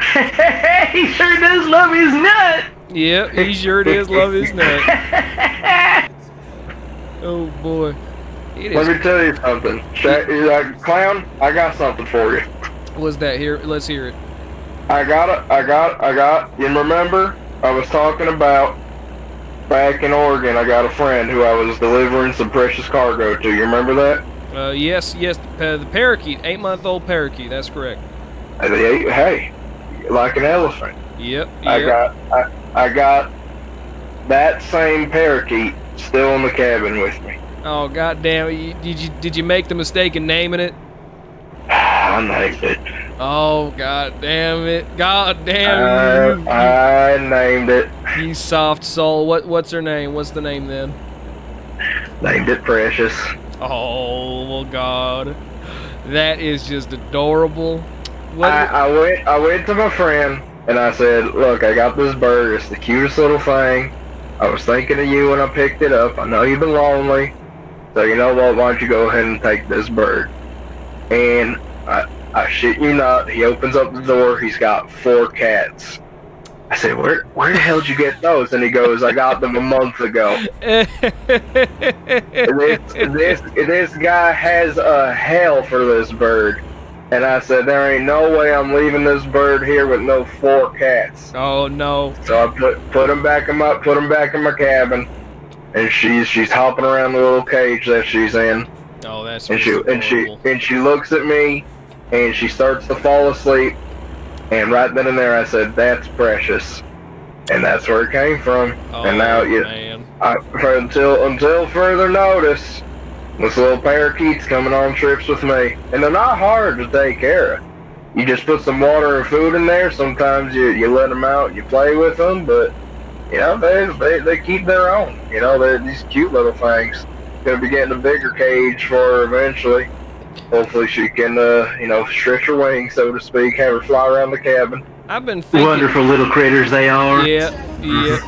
I've been thinking about getting myself a cat for my cabin, because I hear you can get they make a deluxe like cat trees that you can hang up in your car, especially if you got such a large cabin like the one I got at that back here. Been thinking about getting a cat. It could just play around. I could occasionally, when I go out to stop, I could, have someone to sleep with at night. Keep me some companionship. Because as you know, I got the boyfriend up in Seattle, but you know how it is out here on the open road. Sometimes you just want to feel the warmth of another living creature with you. You know what I'm saying? Oh, I reckon we have all been there before, and reckon I do. Yep. Hoo-wee. Oh, I'm getting tired. It is. I reckon you've been out on the hot open road for a while now ain't you? Yep.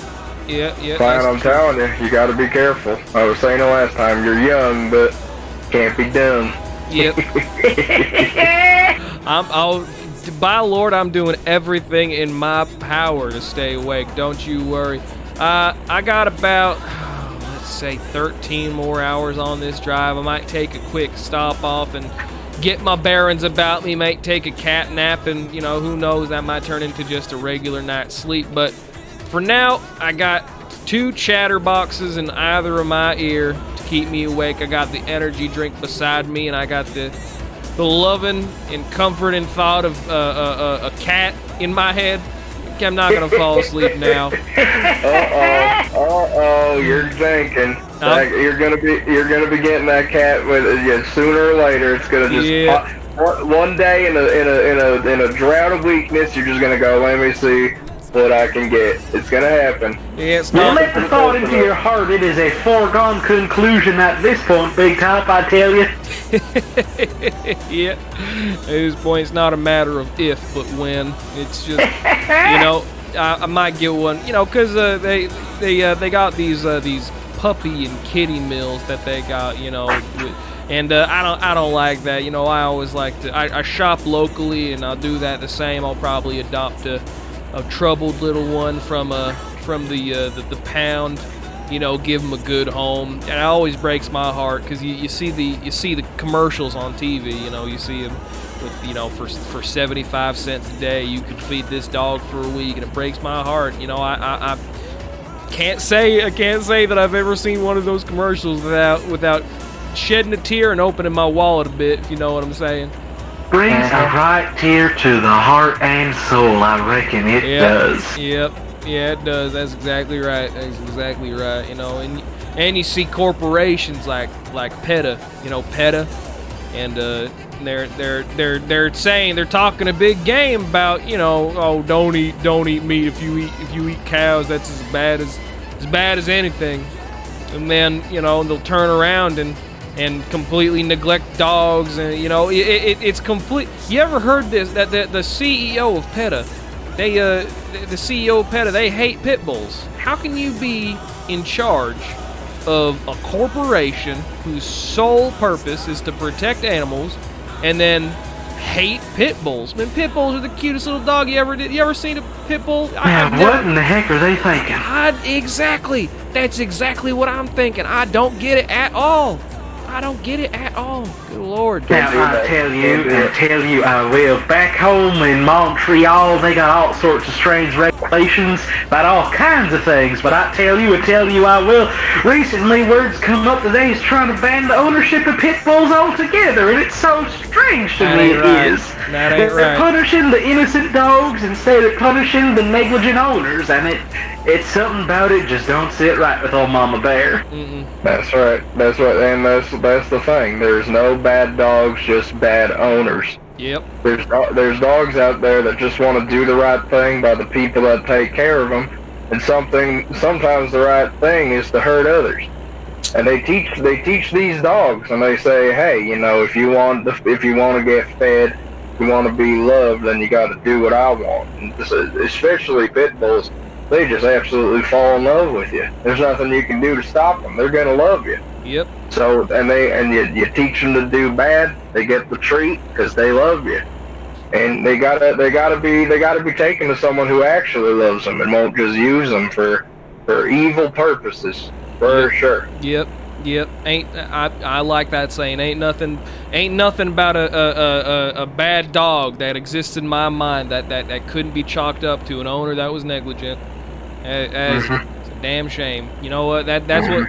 Maybe. Oh, God damn it! Maybe I'm gonna get a dog now. I'm gonna get a cat and a dog, and it's all your fault. You're gonna be Noah's Ark in that goddamn cabin. Yeah. You're gonna hop on the horn someday. And we're gonna ask you, hey, Big Top, what are you hauling today? And you're gonna tell us, well, I reckon today I'm hauling the whole goddamn zoo. I tell you, that'll happen. Happens to me. Sometimes the kids bring home animals, and I'm like, that thing's freaking cute. Yeah. That's how they get you. Can't do it. Can't name them. That's what I've been saying. The second you give it a name, the second it's yours. Can't do it. Uncle Vito, you remember Titus? You remember Titus? We were talking to Titus a couple weeks ago. I remember. Yeah, Titus. He was talking about how his kids are always bringing home all sorts of wonderful critters. He was talking about how they brought home squirrels and skunks and ferrets and rats and camels and shit like that. I don't know. Where do you think he lived getting that kind of animalia or flora and fauna? What do you think? Reckon he lives out in the goddamn rainforest or something? I don't understand that at all. Sounds like someone who's well traveled. But it also sounds like someone who has some adventurous kin. Yep. Someone who takes care of a little rugrat that'll go out, find their own fun, and sometimes that fun makes it back home. Yep. When I was living in Pennsylvania, and one of my friends, they had a monkey, a pet monkey. Like the kind they got down in India and in all those Eastern Asian countries. It was a squirrel monkey. What? How the hell? This thing was jumping around, making noise. Had to put a diaper on it. And I said, where in the hell did you get this kind of thing? And he looked at me. He looked at me and he goes, I can't tell you. I know a guy. And I said, okay. Oh my goodness. That is a troublesome individual if I've ever heard one. That is a backdoor shady deal. I want nothing to do with it. Hey, he loved that monkey. That monkey took good care of him, and he took good care of the monkey. He would steal things, the little fucking thing. He would take it to bars and he'd pick up chicks with it. But then he'd get the monkey. He'd give him a little treat. And he'd point to a guy, and that monkey would jump over, take his wallet, and he'd skedoodle. Oh my goodness. He'd be making up to $500 a night just pub hopping. Oh my, that you gotta be pulling my ear. There's no way that's true. There's no way. Shit, he'd show me. When I go drinking with him, and he'd take his frickin' monkey with him. Holy Lord moly. have mercy, for better or for worse, the man has it all figured out. Yeah, he'd bring it in, and he said, and the girls would come up because it's a monkey. You gotta take pictures of it. Of course. You gotta do this, you gotta do that. Naturally. And then he goes, here, look, I'm gonna teach you. I'm gonna show you a trick, and he'd show the ladies. But he would point, and then the monkey would go get the wallet, or he'd go take a drink from the other side of the room and bring it over. And everybody would clap, and it'd be funny. He got into a fight once. Some guy knew what he was doing because he did it the night before, and they got into a squabble. As soon as that monkey came out, he started screeching and scratching, and the guy said, "Get this freaking thing off me!" and he was invincible. He was winning fights, picking up girls, and making money doing it with this freaking monkey. Now that you know what Mama Bear said it best. For better or for worse, it sounds like he's got his own superpower there with that monkey. Yeah, there was two peas in a pod. And again, that monkey went everywhere he did, and he went everywhere the monkey did. Eventually, they had to take the monkey away, because, he's causing a ruckus. You can't have a monkey in Pennsylvania. Yes, Of course, sir. of course. And he was so sad. He's like, I don't know what to do without this freaking monkey. Come to realize, they just brought it to the zoo. The animal people came. They took the monkey and they brought it to the local zoo. So now every goddamn Saturday, he's going down and they let him spend time with him. They let him go in. They let him, have some. They let him, pet him and hang out. And they're playing together. It's the cutest freaking thing I ever goddamn seen. But he can't take because he's gonna teach. If they give him back that monkey's gonna start taking from the zoo, and then there's gonna be a whole uproar. Yep. He's gonna start unlatching the cages. Soon lions and tigers are gonna be going there. It's gonna be a mess. That monkey stays where it belongs with other monkeys. Period. That sounds like a right problem for him. Oh my god, I've never heard of anything like that in my life. That is quite the story, my friend. Hey, there's crazier out there. Pet monkeys is just the tip of the iceberg when it comes to the kind of animals people are holding on to. Yeah, suppose so. Hooey. Strange beasts out there in the world, and I only do hope that the people doing these things can give them the homes they deserve if they choose to do so. Yep. That's right. I remember a friend of mine had a ferret, and I thought that was the oddest pet you could have. Apparently, I was wrong. Those things are cute too. Well, they're like little long rats. Yeah, that's what I said. I was like the wiener dogs. It's like you got a rat and you rolled it out like a roll of Play-Doh. They done plumb took this rat and put it in the taffy puller.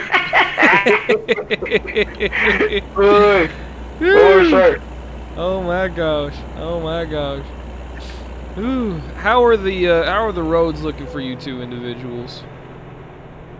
Clear as day. Like I said, good luck charms. Mighty fine, mighty fine. There is not a soul on the road, and I do believe I am rapidly approaching the border to British Columbia. Oh, good time. Making good time. I'm glad to hear that. Oh, good Lord. It looks like I'm about to run out of fuel. That might be a problem for me.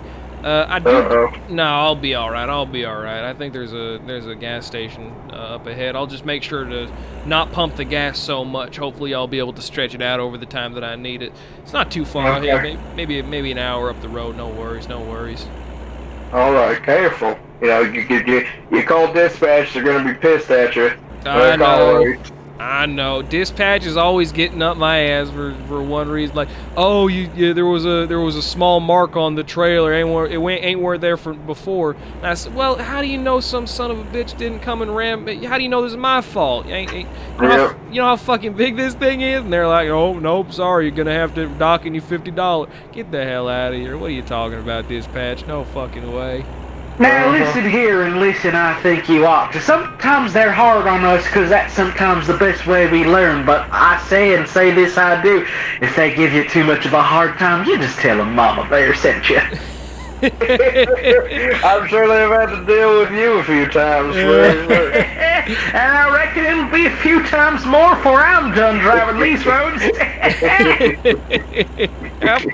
You go up the chain of command. How high you up? Oh my goodness gracious! I have friends in high places. I do. I reckon. All right. I'll take your word for that. I'll make sure to name drop you next time I get into hot water with the higher ups. Oh boy. Oh man, that's what happens. You know, you make a name for yourself. You gotta give them the business. That's what they say. You know, someone starts chewing your ear off or something you didn't do or something you think you didn't do. So you stay in your ground. You gotta say, hey, buddy. One thing I did not recognize when I got into this line of work was the unsung celebrities of the trucking world. I never thought in a million years that there would be world-renowned or even nationally renowned trucker. You ever heard of a guy? You probably have, named Rocket Man. That's his handle. You ever heard of Rocket? Name rings a bell, I do say, but the old ticker, she ain't ticking as smart as she used to. That's all right. Rocket Man, now he's a special case. The reason they call him Rocket Man is because he can go 80, 90 miles per hour down the interstate. Never once has he gotten a ticket, not once. He knows every single police stop, and the police know him as well, not because they've caught him, but because they never have, and they want to so bad. They say he operates mostly in the Mojave area. It's most on the West Coast, and they say, keep an eye out for a semi-truck with purple paint and black flames, because that's the mark of the Rocket Man. Never once. They say it's a badge of honor if you're able to catch the Rocket Man. They never have. And I reckon they never will. Yeah. You kidding me? Yeah. He's gonna be going too fast. That's what they're saying. Oh man, that is funny. Oh man, you ever heard of any legendary truckers, as it were? You ever heard of that before? Well, man, I mean, if they got truckers turning into their own trucks, like we were saying with the Transformers, who knows? I reckon I would love to meet them, and I would love to talk to them about what they've been hauling across the states. Mm-hmm. I reckon I do. Yep. For sure. Yep. Rocket Man's only one of many, as you might imagine. I've heard of it feels like dozens now, maybe hundreds. You got Rocket Man, you got Young Buck, you got Flannel Shirt and Keyboard Master. You ever hear Two Wheels? Oh, Two Wheels, good old Two. I heard the Lord name. Two Wheels, I have not heard that name in so long. I have not.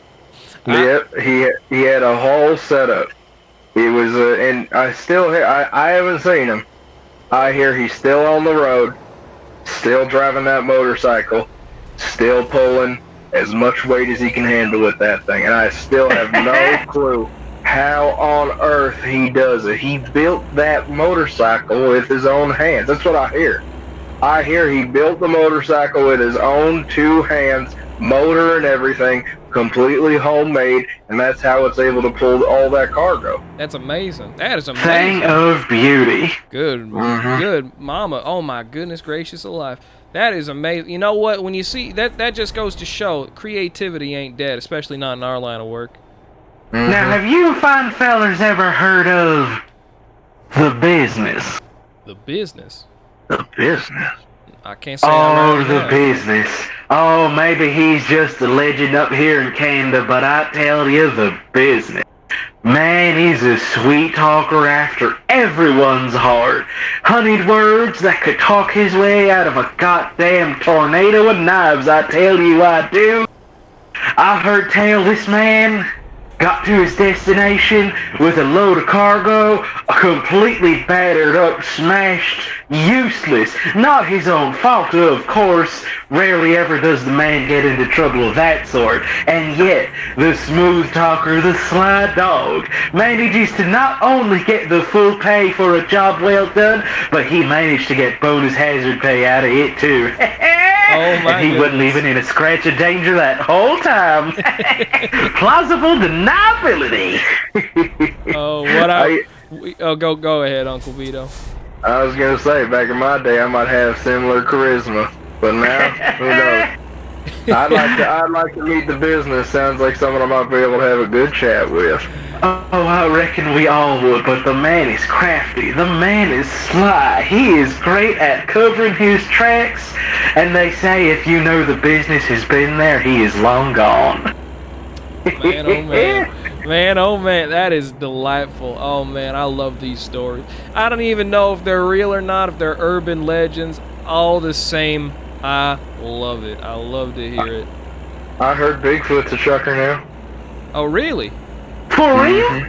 Mm-hmm. He gave it up. He was in the forest for too long. He decided to make an honest living, and a trucker picked him up on the side of the road, and now he's driving his own truck. Well, good on him. I'm going to be completely honest, Uncle Vito. I thought you were talking about the monster truck for a second there. Now that'd be a sight to see. Yeah. A big old monster truck hauling cargo. No, I'm talking about Bigfoot, Sasquatch. No, all right. Well, damn, never heard anything like that. You Now, think pump the brakes just a moment. Y'all know there's a difference between a Bigfoot and a Sasquatch, don't you? Now, Bigfoot's the Sam Squatch, that's what I know. Exactly, but Sasquatches is different. It's like Okay. how a rectangle is a square, but a square's not a rectangle or something like that. I may be mixing the two up, but you catch my drift, you do. Now, the thing is, if you see Bigfoot driving the truck, the tail signs are completely tinted windows, but he's got a big jackalope on the side of his truck, painted. Beautiful looking mural. If you see that red truck with that jackalope, you know that's him driving that truck. I will keep my eyes open, and open they will be. I've heard stories. People said they've seen it. I personally haven't seen the 30 years on the road, but you know, there's people out there. They say they have. I ain't ever seen that before neither. I've seen one guy I met. I was talking about him earlier. Keyboard Master. You heard of Keyboard Master? You're gonna have to line me on Keyboard Master. Keyboard Now, Master. Keyboard Master I could get into, but you will have to tell me more. Yeah, Keyboard Master. He's a bit of he's like a bard, you know, of the olden days, where whenever he stopped at a truck, and you can always tell it's him because he's got the keys, you know, the black and white keys on his truck. It's beautiful, really, but you can tell it's him because he comes out at the truck stops. You know how there's always little get-togethers of truckers who are swapping stories, swapping spits. Of course. He'll get out his keyboard, and it is an odd sight to see a trucker with a full electronic keyboard. It's got an internal battery. It can play for hours before running out of juice. He'll come out and he'll play the most beautiful sonata you ever did hear.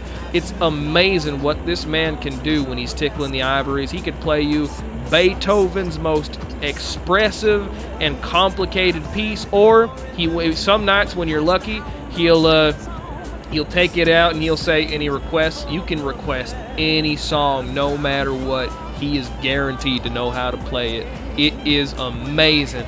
And a lot of people give him shit, right? Because his name is Keyboard Master. Ain't really roll off the tongue as much as, you know, Mama Bear, Uncle Vito, Rambling Clown. But, God damn it, have you ever seen him? I've seen him twice now. I've been in good graces at the Mason. It's amazing, really, but if you ever seen him, you would give him the levity to have that goddamn mouthful, because it is amazing what he will do for you for free. Back in Utah, I was drinking. I stopped at a stop for a night, and it was filled, 20, 30, up to 40 truckers in one small bar, all shooting the shit.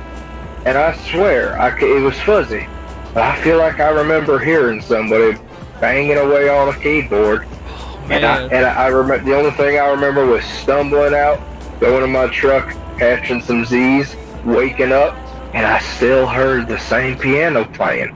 Now, I didn't go into the bar. Sounds like plum magic, that does. I'm no morning drinker, so I didn't go back in that bar. But from what I remember, he was playing through the night till the sun rose. That's a man with energy to spare. Oh my gosh. That's Lordy, incredible. Lordy, I wish I had that kind of energy for anything I do. Yep. If I was young, maybe, but these bones don't work the same like they used to, for sure. I reckon you're right, and reckon I do. Oh, gracious. Gracious alive. Gracious alive. Oh, yeah. The roads are a varied place. People of all shapes, sizes, colors. You know, it's amazing the people you'll meet just talking at a truck stop. It's amazing the stories you'll hear.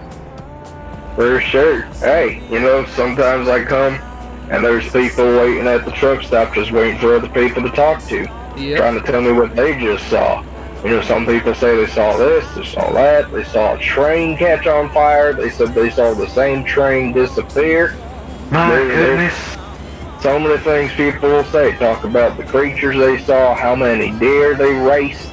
I heard somebody stopped their truck and they raced a Mercedes, and apparently that trucker won that race. And I said, I'd like to see it to believe it.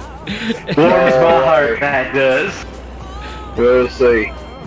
Yeah, you meet all sorts of, you know, there are some bars that I like to frequent when I'm in areas I'm familiar with. You'll come across people, you know, either locals or other truckers by the grace of God if you've fallen under the trap of similar schedules and things such as that. You know, I remember, you know, Cream Puff and Witty Handle and you know, and Sky Blue and all these people. They're just the kindest people I ever met. Robert, dude, is amazing. The kind of people you'll meet, really, truly, and it blesses my heart every single time I talk to him. Every single time, it is a blessing. No matter how many times I'll go back and I'll talk to him, we'll talk about something we've talked about before. It don't matter. It's always lovely. Sounds like a surfer. Dude. It does, doesn't he? I only ever see him on the West Coast, so he might rightly be. I'll have to ask him next time I see him. He must be a California boy catching 10. Yeah. Mighty fine name for one trucking all across the ocean, I tell you. It's like them Beach Boys, you know. If everybody had an ocean across the USA, you know. Yeah. Wasn't that the Beastie Boys? No, you're getting it mixed up. Beastie Boys. Wasn't that the Beatles? No. You see, yeah. Oh my great, you're getting them all mixed up. Hell, I was getting the three mixed up. I do. Yeah, they're right. They're all the same. Oh my. They all goodness. start with B. What's the difference? Yeah, right. That's what I'm saying. And they're all new artists as well. Who's to say? Who's to say they're not in some sort of coalition, going together, talking like, let's confuse the people. This will be funny, you know. All young kids for sure. Yep. I got a question. This is a bit of an odd question, but I got a question for you. What is the most modern, you know, youngin' thing that you indulge in? For me, oh gosh, for me it's got to be Twitter. Oh, absolutely. I'll see these animated people and their excited journeys through life, and sometimes I'll even see actual animations that they make. It's amazing, artists on Twitter, you know, what the things they can do. But I sometimes I think I tend to think, you know, I'm too old for this. I'm not too up there. You know, I'm not in my 40s quite yet, but you know, at the same time, I can't help but think, oh man, if they knew how old I was, they would be saying, oh, old man, why don't you go pay some taxes, file some reports, some office job or whatever. What about you two? Oh man, newest thing I do is Facebook. I'm not even on it. They got my kids set me up with it, and people send me friend requests. They say I'm not your friend. I haven't talked to you in years. No way, get out of here. I should use it. I hear there's other truckers on there. I should be talking to them. That's the thing, is that my younger cousin, I told you he's 18. He set me up with Facebook when he was not but 15 years old, and then 2 years later he was off of it, like he's not even using it no more. What's up with that, huh? Yeah, maybe they get bored. Ways these technologies nowadays. Yep. Yeah. Yep. Maybe something else came up. Footbook. Now, I tell you, I have tried many, many times to get into the smartphones and the face bakes and the slap chats and all that. My daughter, bless her heart, I love her so. She keeps trying and trying, but I simply cannot get into it. I am too into my ways. I want to read a book. I don't go to the Wikipedia to read the encyclopedia. I'll break out my volumes, I do, but I will say, and say it, I will. For me, it's got to be video games. I thought I'd give them up when I left my quarter hopping arcade fighting days, but then my wonderful daughter, I tell you I do, she's just so plumb into them, and I am so happy to support her with what she does, and there's a lot of plumb fun you can have with those. You ever heard of Evolution? And I'm not just talking about the stuff that happens with rats and dinosaurs, I am not. It's a big tournament they hold every year for one of them Street Fighters. Oh, really? Is that so? No, I can't say I've ever heard of Evolution before. It sounds mighty odd.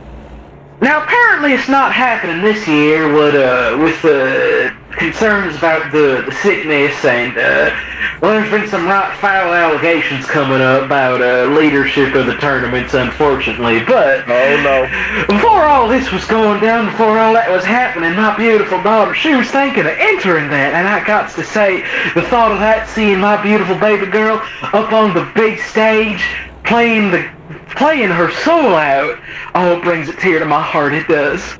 That sounds Well, beautiful. hey, if that's something that she wants to do, you know, hey, maybe she can be up there. Maybe she'll take home the trophy. Yep. And Who's she to was say? just treating it as a hobby sorts of thing. She's one of them computer psionics or computer scientists or something like that. She does funny work with computers for a living, what makes them talk good, and I think it's beautiful, but it don't make a lick of sense to me. So this was just a hobby to her, but I was telling her, my goodness, the way I seen her play and the way I seen some of them fools she play against, I think she got real talent, she does. Hey, that's what the young people are going to be surpassing us very soon. Yep. You know, both in the video games and in the smarts and schools. We were talking about that the other week. Yep. Well, I tell you I do, if I am being completely honest with y'all, I think they've surpassed us already, and it's a beautiful thing to see. Perhaps so. Yep. I know They some. know. I know some old kooks who are all mad about it, saying, "Oh, back in my day, you know, we did more and we got less for it." But you know, if I'm being completely honest, why are you complaining? If the younger generations got it easier than you, you know, that's a good thing. Isn't that what you did all the hard work for in the first place? Ain't that You the will have point? to forgive my French, and I know you will. But when I see these old coots talking about how hard they have back in the day and how great things is for the kids nowadays, I just sit there and I plumb think, well, fucking yay, it's great because we made it better. Yep. Yep. That's right.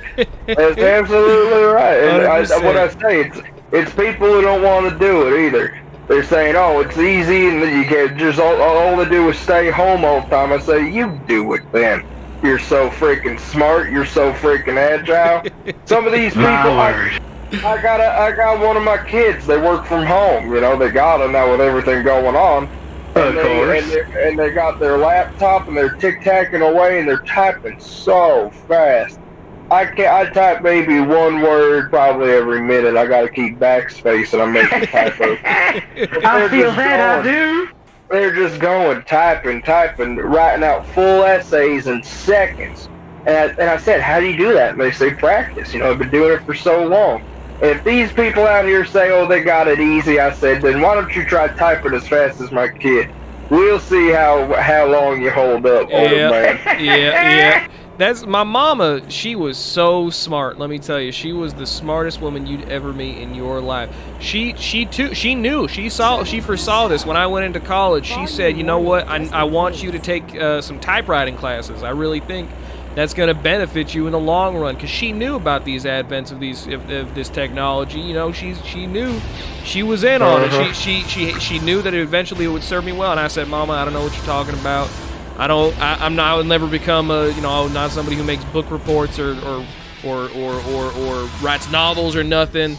This ain't for me. I'm just gonna be trucking. She said, no, even then, you're gonna be on the road. Don't matter. You're gonna eventually need this. It's gonna become par for the course for everybody to know these things. And I said, no, Mom, I don't think so. And every single day I regret not heeding her words when she was still around. She was always the smartest woman to me. Oh, bless her heart. Yeah. She's not dead. She's just racist. I don't talk to her anymore. Well, I'll rescind my blessings then. Yeah, fuck her.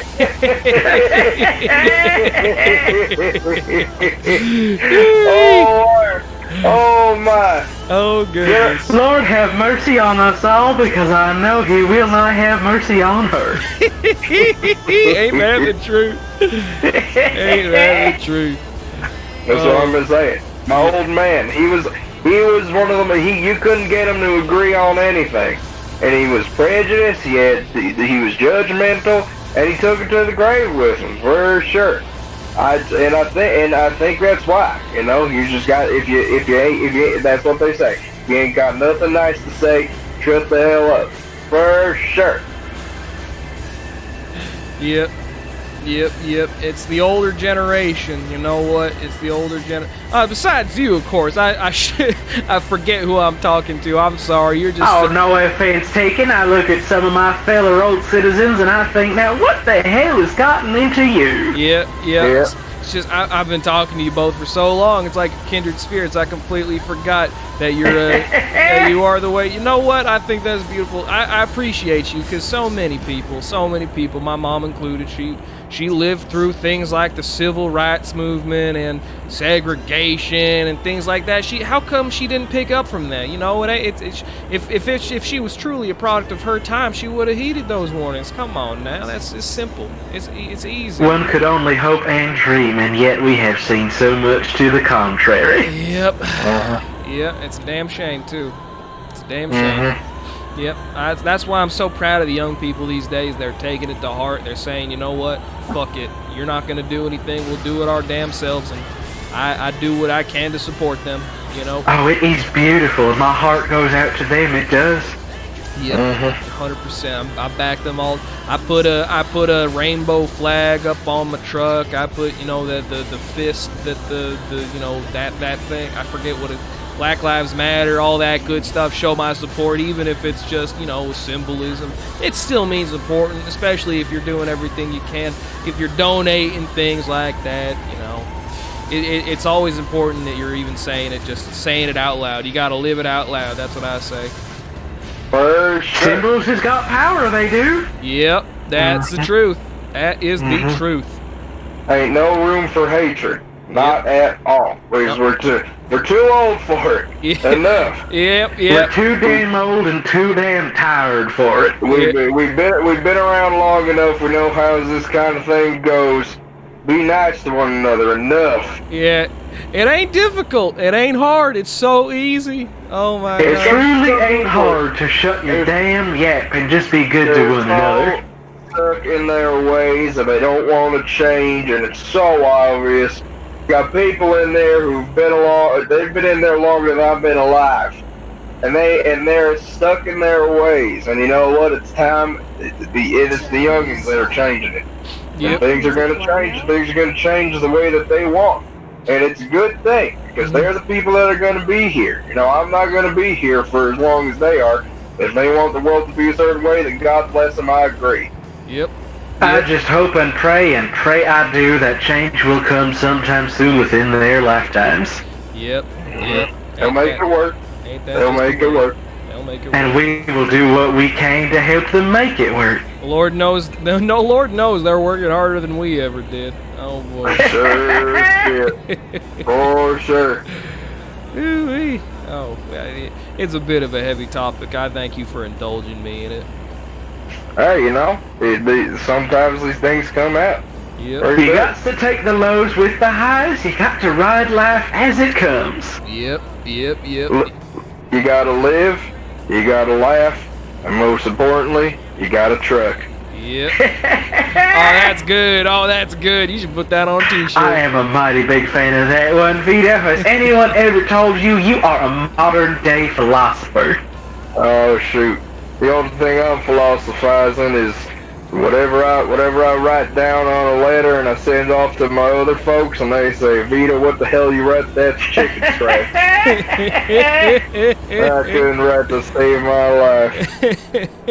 That's why we're truckers and not riders. I tell you and right. tell you I do. That's right. Yeah. Over excited. It is what's the word? Imagination. That's what I got. 100%. I feel that, brother. I feel that.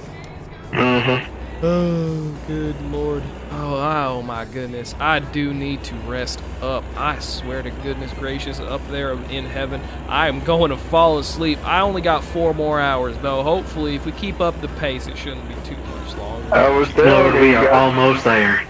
you gotta be careful. You gotta know how long you can go. If you got a coffee, if you got a Red Bull, that'll just get you going a little bit longer. There might need to be the push you need. Yep. No, I know my... Oh my goodness, excuse me, I got the hiccups. I know my limits. I know Heard my a little bit limits. of peanut butter help with that. I'm not too partial to peanut butter myself, but if that's how you do it, you know what? Live your life. I support that.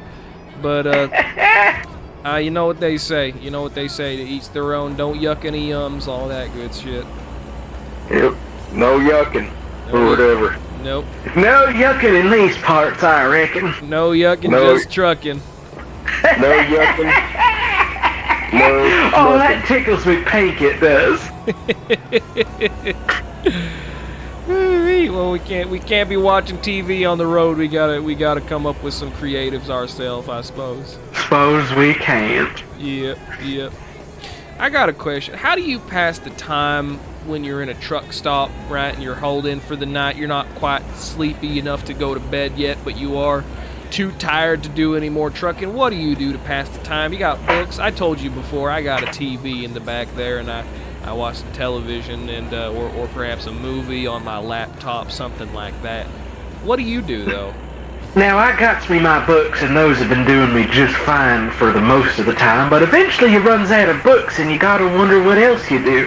Well, I tell you I will. Recently, my beautiful daughter, bless her heart, she hooked me up with one of them Nintendo Switches. It's like a portable console, but you can plug it into a TV if you got one of them. And normally I don't out on the road, but I tell you, this thing's real handy when you want to play a little puzzle or a crossword or something late at night. Oh, it is beautiful. Oh, that sounds delightful. That just sounds like a wonder. What's And the it best called? part about all that is I hold it in my hands and I think about my beautiful baby girl back at home. Oh, and it helps me get through the night and the next day it does. Yeah, That's something. that's something else. What was it called? Nintendo Snitch? It's the Nintendo Switch, I think. Nintendo Is that like the Nintendo 64, or is that a different one? Oh, it's a plumb different number, I reckon, but it's made by the same folks. It's got a Mario on it somewhere. I ain't seen it, but I reckon I heard it. I don't care much to dig for 'em, I suppose. Oh boy, I'll have to look into that. That sounds like plum delight. That sounds like wonder. My kids have been asking for that. The Snitch, the Nintendo Switch. Is that what they've been That is calling the one. Yep. Yep, that's the one that my kids have been asking for me non-stop. They say we want the new Pokemon. And I go, all right, let me look, and you know, I can't buy them nowhere. They're not anywhere. You can't. They're all sold out. It's just like when they like the Tickle Me Elmo, and they did that with the whatchamacallit, the one that just came out. The Cabbage the Patch other one. Kids. No, it was another Nintendo. The Garbage Pail Kids. They had one. It was the Nintendo Wii, the remote, the one with the Oh, ball. I remember that. I still play that sometimes with my dad. Yep, that was the one that was sold out too. And these Nintendo products, they go fast, I guess. I reckon they do, like greased up hogs rolling through. Yep. That's right. Yeah. Speaking of the Nintendo, you ever been to Japan before, Patty? I don't travel much. Oh, I hear. Cannot say I have, no. No, I can't say I have either. I heard many things about it. It sounds like a completely different world, though. What do you ever?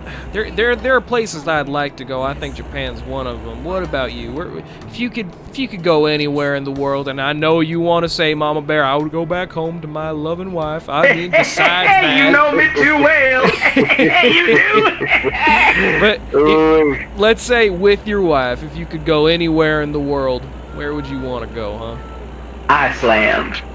Iceland? I heard that's the green one and Greenland is the icy one, and I almost plumb got tricked, but I always wanted to go there. Now, Uncle Vito, I think this may interest you. I heard they got some great hot dogs there. Okay, alright, now you're speaking my language. Well, I'm interested. You got my interest. Tell me more. Well, that's about all I know. I'm afraid to say on the hot dogs front of it, but they got beautiful sights and scenery. Oh, they got mountains and they got snow and they got little flowers they's growing during the spring and the summer. Oh, and I heard the people there are so kind and gentle. Real nice at speaking English too in the more touristy places I am told I have been. Well, hey, if they got a good hot dog, I'll see you there. Yeah. Buying my tickets tomorrow. Yeah. That sounds queer as a $3 bill. They said it's Iceland, but it's green, and then the green. I heard of Greenland, but that is odd. That is correct. Odd. I heard it was some sort of ancient trick to trick people what were trying to settle the lands. Oh, I see. I see a fun little prank, fun little trick. Well, it looks like the prank has worked. Perhaps so. Joke's on us, I guess. Ooh-wee. Oh boy. Oh my goodness. I myself have never crossed the waters. Oh, but really? You know what? Someday maybe I'll go to maybe the Bahamas, somewhere hot, somewhere nice. I can put my feet up, relax on the beach or something like that. Maybe catch some rays, Hawaii or something. You know, just somewhere nice where the hot sun beat down on me. I think that with all this Arizona being stuck in Arizona, you'd want to get out of the heat as soon as possible. Yeah, you figure. Mother of mercy. No, I'm talking where the beach is. I want to be next to the water. I see. For sure. I got I'm no sailor, but you know, if it comes down to it, I gotta get a boat and sail my ass out of here. You know, why not? I feel Go somewhere nice. The waves are going. I hear the seagulls. Yep. And you know, just put somewhere nice where I can, you know, put my trucker hat up and catch some rays, get a nice tan. Yep. Hopefully you don't shrivel up like a raisin. Who's to say? I'm looking in the mirror now. I'm already getting there. Got enough wrinkles like the Grand Canyon, I'll tell you what, for sure. Oh, I'm sure you'll wear them beautifully. I'm sure they fit you just fine. Yeah, we'll see. Now, you know what they say, if wine gets better with age, then I'm sure good folk do too. Oh, that's what lovely. I tell myself every day. That helps me feel better. That's the dream, and maybe I'll turn back around in 10 years and start looking younger. Who knows? That's the dream, ain't it? That's the dream. Mm-hmm. Oh boy. Oh goodness. Oh my gosh. This truck.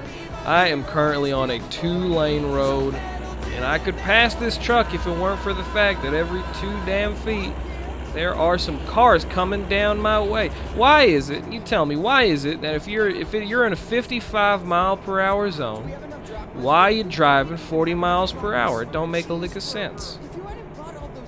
Well, it's dark, isn't it? Yeah, I suppose so, but we're out in the open desert. I can't imagine there's that many critters walking across the road. If there were, turn your high beams on. You'll see them a mile away. Yeah. Well, some people get scared. Some people, you know, they're looking around. They're trying to make sure they don't hit no rabbits jumping across or, a hole in the road. And it gets dark. And I agree. Pop them brights on if there's no one in front of you. See where you're going. Yep. But, you know, for 40 and a 55, some people do it. You know, some people get worried. They get scared. I suppose And, Folks do get mighty skittish late at night when they're out and about, and I do think there's good reason for that, but I must say there is something to be said for driving around late at night on the open, empty road with the dark sky above you and nothing but the floodlights in front of you leading the way. I tell you, I do. yeah, it's a magical feeling. Magical feeling. It can get a bit spooky occasionally. I tell you, one time I was driving through the desert, and I know I always regale my tales of driving through the desert, but a lot happens out there. You'd be surprised how much happens out there in the dunes. But I was driving through the desert. I saw a hitchhiker on the side of the road. I thought, what the hell? You know, I got a knife in my pocket if I really need some self-defense. I can't imagine somebody would be out here. If somebody was trying to mug me, I imagine they wouldn't be out 100 miles from the nearest town, and I'd certainly see any type of vehicle, you know, down to keep him. So I picked him up, right? I said, "Where are you going?" He said, "I'm going to Tuscany," and I said, "All right, well, I'll take you there." And you know, because Tuscany was on the way, and you know, so about 20 miles down the road, I said, "So where are you from, sir?" And he didn't respond, and I thought, well, maybe he's just sleeping. That's fine. Kept my eyes on the road. 100 miles down, we're approaching Tuscany, and he said, "That's far enough." And I said, "Well, thank you kindly, sir. I appreciate you being here, been keeping me company." Looked over, ain't were nobody there. He was disappeared. And oh shit! Yeah, My goodness. that's the oddest thing I ever did see. Yeah, no, it's incredible. I don't much believe in apparitions, but you know, at the same time, can't quite explain what I saw there that night. Sometimes there's things out there you just plumb can't explain. Just gotta accept what is happening to you.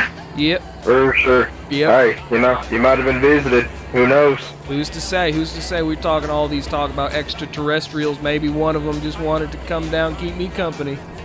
Maybe I got the whole deal wrong. Maybe it was one of them Transformers, but they done transformed into thin air. Oh, you play, Mama Bear. You are too much. Maybe they transformed to a piece of trash on the floor. You didn't notice some big stuff in there. That's what I'm saying. It's the perfect disguise. No one would think extraterrestrial life was disguised as a little piece of refuse. Exactly. Hey, look out. He might still be in there. You clean up lately? Oh, I'm sorry. This apple car, secretly, it was an alien this whole time, and I have been so disrespectful. I am so sorry. Please come to my house and join me for dinner.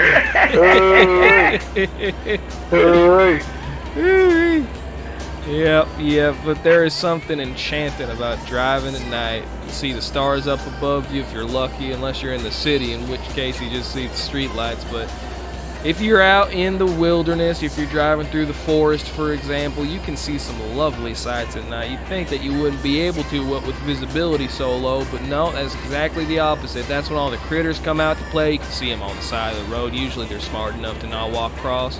But, you know, you'll Usually. see. Usually. Oh, man, I have, you know, I don't like to say it, but I've taken a few souls, unfortunately, with the big truck, and it, you know, it breaks my heart, but, you know, what are you gonna do? That's just how it is. It's a damn shame, though. I always. It is a sad thing to see, but unfortunately, it is known to happen. Yeah, I always do my part. I pull over and I go make sure if the animal's still alive. I put it out of its misery, and I'll take it back into the forest where it can give back to the environment and all that. I've never once done it without breaking a tear or breaking a sweat. It is honestly, you know, quite sad, but you know, I suppose life cycles just happen that way. Someday maybe I'll get hit by a truck as penance. Who's to say? All we can hope is that whoever strikes you can give you the dignity you gave to them poor critters. Yeah, I hope so. Might have to throw you into the forest too, you animal.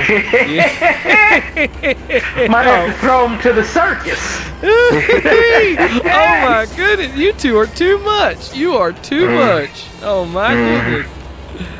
No, that's the right thing to do for sure. Yep. You said, you don't want it to suffer. You just No. want to do the right thing. He didn't mean to. He didn't mean to. It's just an unfortunate accident. Yep. That's the truth. Well, you know what? I suppose worse things have happened out on the open road. We just have to be grateful that we have the know-how to deal with those situations. If you know what I'm talking about. Oh, no, I do. Oh, I'm coming up on my destination pretty soon here. I've only got about 32 minutes, 20 miles left in the tank, or rather left Look on at the GPS. And you're still awake. Yep. It's Lord have mercy, we are nearly there. Yep, 3:47 a.m. in the morning, and we are almost there. I think, you know what? I have to thank my lucky stars that I had two bright and shining individuals to light the way for me. Thank you so much again. Well, I thank you both graciously for being wonderful company today. I do, yes indeed. Oh, come on. Oh, I've just been a thorn in your side, and you've been helping me along, too. Oh, shucks. Cut yourself some credit, Vito. Oh, Come man. on.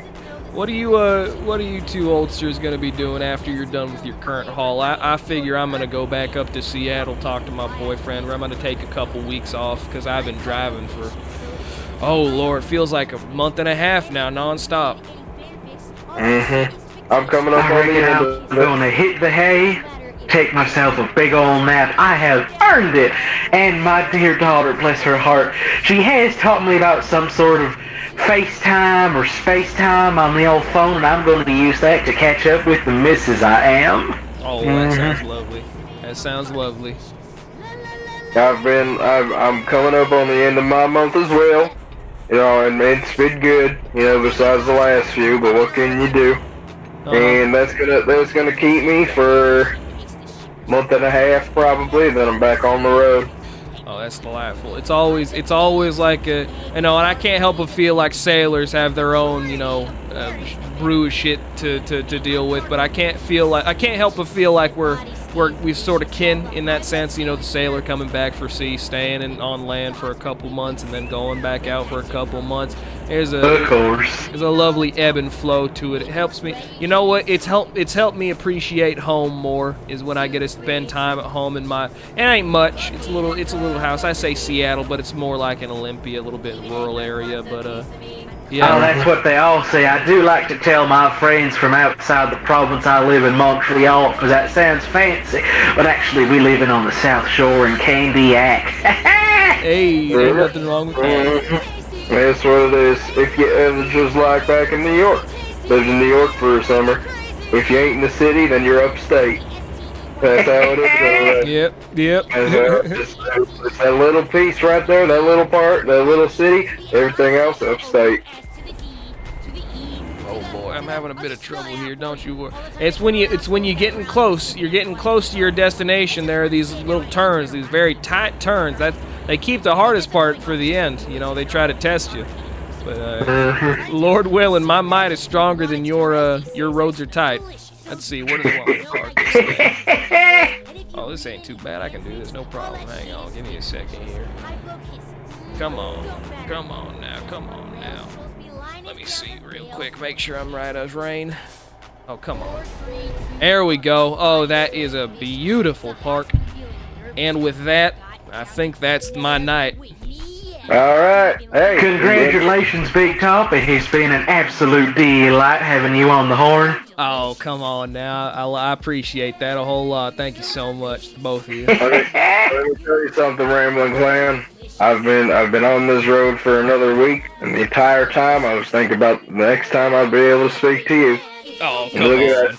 Oh, come Here you on. are, back again behind the wheel, and here we are saying goodbye again. And I'm sure it's going to be another week till I keep thinking. Yep. Sounds like a plan. All right, you know what? I'll see you then. I'll look forward to it every single hour. All right, me and Gentlemen. Mom Bear hold down the fort. I'll do what I It can. has been an absolute honor. You have earned your rest, sir. But gentlemen, until then, the open road calls to Mama Bear. Over and out. Over and out, Mama Bear. All right, and I'll see you as well. All right, till next time. Have All a good one, Rambling Clan. All right, good night now. Good night. Get some rest. And that's the sound of my radio turning off. Whew! Oh man, that was some good trucking, everybody. That was a lot. You know what? We met somebody new tonight. That was exciting. I didn't usually, you have a spirited conversation with an individual who you grow, and after a while you get that sort of kinship. But that I almost said Uncle Mama, that Mama Bear. She was a real character, huh? Oh man. Whew. Let's go to art. Let's see if there's any art. Yes, we do have some art. Let me open it up real quick. Give me 1 second. Okay. Hey, you son of a bitch! What the fuck? You left the fucking Discord call open from last week, dummy. Robbie, why do you what? Have you got like a voice mod thing on? No. Yes, you do. What are you fucking talking about? Yes, you do. What do you mean? What? You're doing voices. I swear to God. What? Nothing. I guess it was my imagination. My bad. You left the fucking Discord call on this entire time. No, I didn't. No, there's no fucking way. I refuse to believe You've been it. streaming, and I didn't want to fucking interrupt. You've been streaming this whole time. Well, I'm still fucking streaming, dude. Come on. What are you doing? Wait, are you live right now? I mean, yeah, I was about to look at art. Do you want to watch? Oh yeah, sure, why not? All right, cool. Hey, can you motherfuckers keep it down a little bit? You kept me in here since the stream last night, and I'm trying to get some goddamn sleep. Oh fuck. Who the fuck is that? Oh, this is my friend Holly. Have you two met? Hey, nice to no. meet you. Oh, okay. Hi, Ollie, yeah. I'm jamming my hand into the microphone right now so you can shake it. Hi. Okay, yep. You just go ahead. Yep. Very cool. It's good to meet you. Yeah, good, wonderful. Absolutely. Oh, I'm sure that sounded great. Yeah, no, that was a delightful treat for the ears. Thanks so much. Anyway, I was just saying we're about to look at art. Would you like to join us? Oh, hell yeah, I do like to see pictures. Okay, I also like to see pictures. You can see it on screen. Can you see it in Discord? Mm-hmm. Yes. All right, immediately. This is from Jastard, and they said, I want Mama Bear to give me a hug. I was just playing American Truck Simulator. And here we have this character. We met this lady. Her name was Mama Bear. I don't know what her actual name was, but she was just delightful. She was so kind the whole time. Oh, Yeah, I really like this picture. It's adorable. Isn't she sweet? Oh, that's so adorable. A beautiful drawing. Yes, as usual. Please post your art on Twitter so I can retweet it. I would love to do so. Thank you Hell so yeah. much. Thank you so much, Jastard. From the Flip Wizard, we got three things. We got me on Disney Channel for some fucking reason.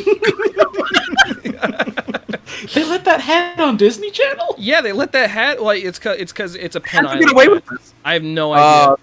Is this Perry the Platypus? I think this is, and you've drawn over Perry the Platypus. I can see the bill there. But, No, that's Chase. that's- That you were originally on the Disney Channel. That's Chase, but you can. Perry the platypenis? Is that what they say in the show? Yeah, that's fucked It up. must be. Oh shit.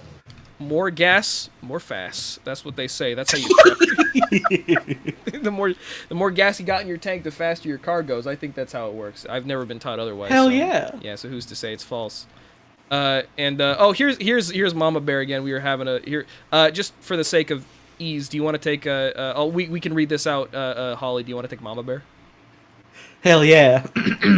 Me and my Lori That's Ann. not what she. No, that's not what she sounded. She had a bit of an Oh, accent. damn. Okay. Let me Sound give it like- another shot. Yeah, that's all right. Me and my Lorianne. Oh, I'm sorry. What was that? Louisiane? Nah, Slorianne. Anyways, me and my Lucianne. She could. Oh, she was delightful. She couldn't get her fucking story straight though. I liked the bit of her I heard before I went to sleep. Yeah, were you taking a nap? Oh yeah, and then I heard y'all hooting in the Discord call. Yep. I apologize for that. I'm anyway, sorry. I forgive you. I got loud. I'm sorry. I apologize. I forgive you. And yeah, here's one final one of just me trucking along, having a good old time, listening to the old fogies talk. This is delightful. Having a good truck sesh. Having a good trucking sesh. Thank you very much, Flip Wizard. Next up is from Rose Blossom Crab. we were having talk with Sonic the Hedgehog. There was some troubling discussions we had, but this is an homage to that. Thank you very much, Rose. How do you keep doing these fucking truck streams and you're always talking about Sonic the Hedgehog? He goes fast like trucks. I don't know what you want from me, dude. Would Sonic the Hedgehog be a trucker if he knew how to drive? I think he would try to pull the cargo. He'd like Would it put it work? on wheels and they would just try to pull it. Yeah, that sounds him. That sounds like something he would do. Would it work? No. No, he's very small. He goes Be fast. awful. Oh no, the poor Sonic Hog. Yeah, sorry, Yeah. Sonic Hog. Anyway, thank you, Rose. Next is from Bird Limes. They said X-Files theme, and it's extra shit. truck rescue. This looks like this is like a Twitter icon. This is This rules! Holy shit! yeah, this is kind of fucking epic, is the thing. This is lovely. We were talking about how aliens are just truckers of space. What does this say? Women want to be fish. Enhance. Enhance NCIS. Oh, I love the little three-mouth face. That's Yeah. wonderful. Yeah, aliens say yeah. I knew it. What are aliens but just cats? What are aliens if not Yeah. cats in the sky? I knew it. We got a cat girl in call. Perfect. Lovely. Finally! All right. Thank you, Bird Limes. From Two Tone Dreams, we have the Queen of Quarters, Mama Bear, and she's Oh fuck yes. she, Oh fuck yes. I like this. Just an actual bear behind the wheel. You look like a Chuck E. Cheese animatronic. I like it. As a 20-year-old gay mom, I'm sorry, I can't read this. I'm so bad at reading handwriting. Oh, I can read that for you. Go for As it, a go for it. 20-year-old gay man, can Mama Bear still adopt me? I wonder what. Why not? Mama Bear seems like has a big family. Yeah, we got Oh, probably. we got the arcade featuring Dance Dance Resolution, with a very small bowling alley on the side. I'm guessing Just in a boy. it's just a single ball. That was the bowling alley. They just had a bowling ball out in the parking lot, and we have we got a truck of pins. Big Cow, Sonic Hog. Hi, I'm Dennis the Hedgehog. That's my OC. Fucking Dennis. It's fucking Dennis the Hedgehog. Who is this from again? Thank you so much, Two Tone Dreams. This is wonderful. Next Hell yeah. up is from Rybreads. I wish I was a truck in space. And we have See a Space Trucker. This is great. Hell yeah. This is- Hell yeah. People just be making wallpapers for your fucking stream art. It's fucking- It's great. Yeah, no, Cool. I couldn't be more honored. Honestly, this is wonderful. Thank you so much, Rybreads. I appreciate it. instead of bang, they just say honk because they honk the horn. Yeah, there you go. Now you figured it out. From Astro Bowie, we have this one. Pac-Man taking care of some ghosts. This is Mama Bear again. Holly, you want to take it? Pac-Man's just taking care of some ghosts. I reckon that's just a public service. Yep.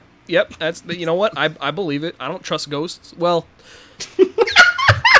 I shouldn't. Well, look. Every time I look in the mirror, I think I don't know what you're up to, motherfucker, but I don't trust it. If there's one thing that ghosts are and that I ain't, it's afraid of. And I live by those words every day. Brave, bold. I'm into it. Yeah. Yeah. Thank you very much, Astro Bowie. From Nibesel, I liked how they rated this one questionable. It's Mama Bear again. Oh, we got Fuck yeah. yeah, we got Visor. with the visor. Oh, I love that. That's just lovely. The cute mama lips. That like God, this is so good. this is really really cute. I love it because the truckers obviously we can't see them, so I just love seeing like the interpretations of them. You know, we've gotten one of Uncle Vito. We've gotten of course a lot of me just because I haven't established like persona. But Right. I'm glad that people have latched onto Mama Bear like this. God, I love it. Thank you. Shout Mama outs Bear to is my fucking god. Yes. Shoutouts to fucking Nibesel, who comes to my streams sometimes, and because I have trouble pronouncing that name, I just always say backwards lesbian, because that's what the name is. It's lesbian backwards. Hey, nice. Pretty cool. Thank you, Nibesel, backwards lesbian too. Fuck yeah. Next Nice. is from Adriotes. Adriotes, Truckers' Nights keep reminding me of the Midnight Gospel. Oh, my boyfriend loves the Midnight Gospel. Oh, my Hell boyfriend yeah. would love this. Oh my god, I'm gonna send this to my boyfriend immediately. Hang on. Because my boyfriend, he fucking loves that little funky pink dude. I love the fucking carton of milk there. That's great. I'm just Sipping on drinking milk. You know what? Hell yeah. I'm just sipping milk. I got my funny clown CB. There's chat right there. Oh, that's fun. Oh, this is delightful. This is really I love really this. nice. Thank you, Adriotes. I really really like this a lot. Next is from Oh, the hat. Rat Bastard Jones. They said, perhaps today I will commit crimes against art. And they said, I know what good wieners taste like. Chase. That was what you said. I did say that. We were talking about. You said that? Yeah, we were talking about Iceland and like Wiener Schnitzel and stuff like that. And I said, I know what good wieners taste like. And damn it, I stand by it. I don't even give a shit. Thank you, Rat Bastard Jones. I really like this a lot. This fucking rules. I cannot stress this enough. Please fucking post these on Twitter. Please. I'm begging you. Next is from Honeypot. And Is that fucking Sam Squatch? that's fucking Sam Squatch, dude. They got a Sam Squanch with that truck. They Okay, the old folks, they're wonderful. They are a little crazy. One of them claimed that Sasquatch was on the road as a trucker, which I don't trust. Huh. Which I don't know if that's true, but it might be. Who's to say? I believe it. I think it could be true. All Could right. be real. Who's to say? I'm not trucks. Thank you though. I'm not fucks and I'm not big feet, so I'm not. I don't fuck, and I don't like feet. So I'm sorry to hear that. Get better soon. here's from Juice Skull. I'm assuming Holly, go for it. If it ain't broke, don't fix it. But if it is, ain't no shame in fixing it. Delightful. This is very cute. Oh shit, I didn't see who this is from. Did I say who it was from? Yeah, you did. I did. Let me check this to be sure. Juicicle, yes, Juicicle. You said it was from. Juicicle. This is really cute. I love it. Hell yeah, I love it. Your lines are very clear. Thank you, Juicicle. Thank you, Juicicle. Thank you. From Sleepy Pudding, or Kira. They go talking about fucking Sonic the Hedgehog again. Yeah, there I go. Holy shit, the hat. The attitudes of women and fish towards me are too varied and complex to be accurately described on a hat. Goddamn, I can try. God. That's what it says on the back. That's what it says on the back of on my booty shorts. Can someone get a Chase wearing a trucker hat that's like, I never won Jack Squat from the Jack Squattery, from that one Squidbillies bit? Just go ahead and put that on Chase's hat. God, I desperately want a pair of booty shorts that just say, but God, I can try on the back. But God, I can try. Sleepy Pudding, this is wonderful. Thank you very much. This rules. Next up is from Kawaii Moonshine 303. It's just you shooting the shit. Look at that. Shooting the Hell shit. yeah. Often I'm not That's so cute. Often I'm not represented with my little pointy beard that I have. But you know what? It's cute. It works. I like it. It's good. Mm-hmm. Thank you very much. This is adorable. Next up, and possibly lastly, we've got one from Perpetual Reality. It's Perpetua, not Perpetual. I always say it's Perpetual, but it's not. I feel like I put the L on there too. Yeah, but they say, love me some good gay trucker podcast. Thank you for the overnight haul, gamer. And here Hell we have, yeah. we got three. I don't know why they drew us. That's actually funny that they drew them like you. Oh, weird. Yeah, but there's me, there's Mama Bear, and there's Uncle Vito. And this is just a really nice. This is just like a nice piece. This is A beautiful night drive. Yeah, I was just like looking at this and I felt calm. This is just calming. I love the perspective on it. Yeah. Yeah, and the way that the lights are. Oh my gosh. Mm-hmm. This is just really really nice. Thank you so much, Perpetual Reality. And I'm sorry. yeah. I'm sorry that I said your name wrong up until this point. Oops. Let's refresh. You will be punished for it later, but don't worry No, about it's it. okay. I believe I deserve that. From Sour Orange, Sour Orange was only able to finish it if Holly acted like Mama Bear. Oh, okay, so I'm guessing since you were voicing Mama Bear, they decided to draw you as Mama Bear. Oh, that's kind of nice. Hell yeah. That's nice and sweet. Thank you very much, Sour Orange. This is really cute. And one more refresh, and then I'll check Twitter, and then we'll call it if there's nothing on Twitter. Let me go to BRB real quick so that the stream can't see the horrible things that I do on Twitter.com. Don't look at it, okay? Don't look at it, okay? Don't. Oh my god, but Chase, your history, what the hell are you looking at? Stop! Fucking knock it off! Don't. I can't believe you searched for Sonic Fate. No. That's fucking gross. No, I would never. I God. accidentally opened a YouTube video from my. Hang on, I didn't mean to. Give me 1 sec. What is Bootek? What are you watching? Shut up! Don't. I can't believe you searched for Septic 5 Awesome. What are you fucking Please, doing? please stop! Stop! I'm begging you. Absolutely grotesque. What the fuck is this? I don't. What is this? Fuck. What's it? I guess you're not a real one if you don't get the joke. Bootek 2? What are you searching here? What's going on? Shut up! Go away! Stop! That's so messed up. It's not messed up. Frozen Elsa fucking dentist? What is this? What are you Stop! looking at? Stop! Okay. Yo, is that Shrek pregnancy video? Okay, What are you doing? From Aroki, who also gifted some gift subs at the beginning. They said I was trying to draw how I picture Mama Bear, but from I don't know what I can't read this for some reason. Sorry, this just makes no sense. Oh, to me. weird. My screen's all smudged. Yeah, it's all fucked up. Huh. I can't read any of this. But this is Mama Bear from Aroki. This is adorable. Oh, that's adorable. Yeah, this is really, really cute. I love this a lot. This is so good. Yeah, thanks so much, Aroki.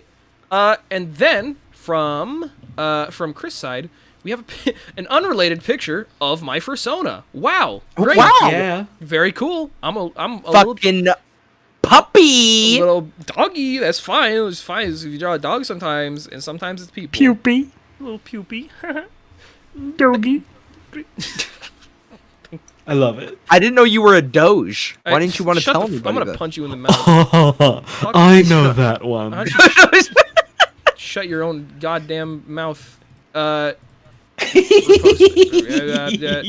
on. Oh, there's fucking. Hang on. Oh God. Holden. Got Sasquatch. Oh, you forgot Jack Squat from the Squattery. Got from Check. That was. Hold on, I gotta get the Squidbillies bit. Hold on. Okay. Well, So just so chat knows what the hell I'm talking about. Now, do I have to watch it on stream? You don't have to. I'm just gonna post it in the chat. I and- really like that the source for that one picture, which is like all caps, just what did Robbie say?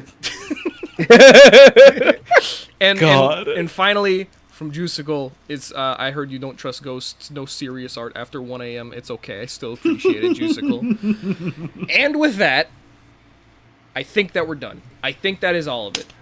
Hey, everybody in the chat, thanks so much for joining me this evening as we've trucked across wherever we were trucking across, the West Coast in general.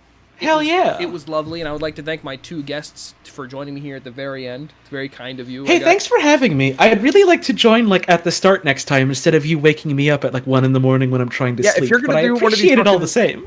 I mean, I like this game. Like I could play American Truck Yeah, Simulator. I would prefer it, and I I actually said this last week, but I would prefer it if people didn't join me for the streams. It's much better if I'm just meeting, like, Oh, yeah. You're ridiculous. You're being I ridiculous. see how it is. It's nothing against you. It's just, like, I don't want to, like... Is it? Because, like, I'm on a CB radio talking to people. What are they going to think if there's somebody else? Am I going to say, like, oh, yeah, I just have fucking 2 people in my cab also?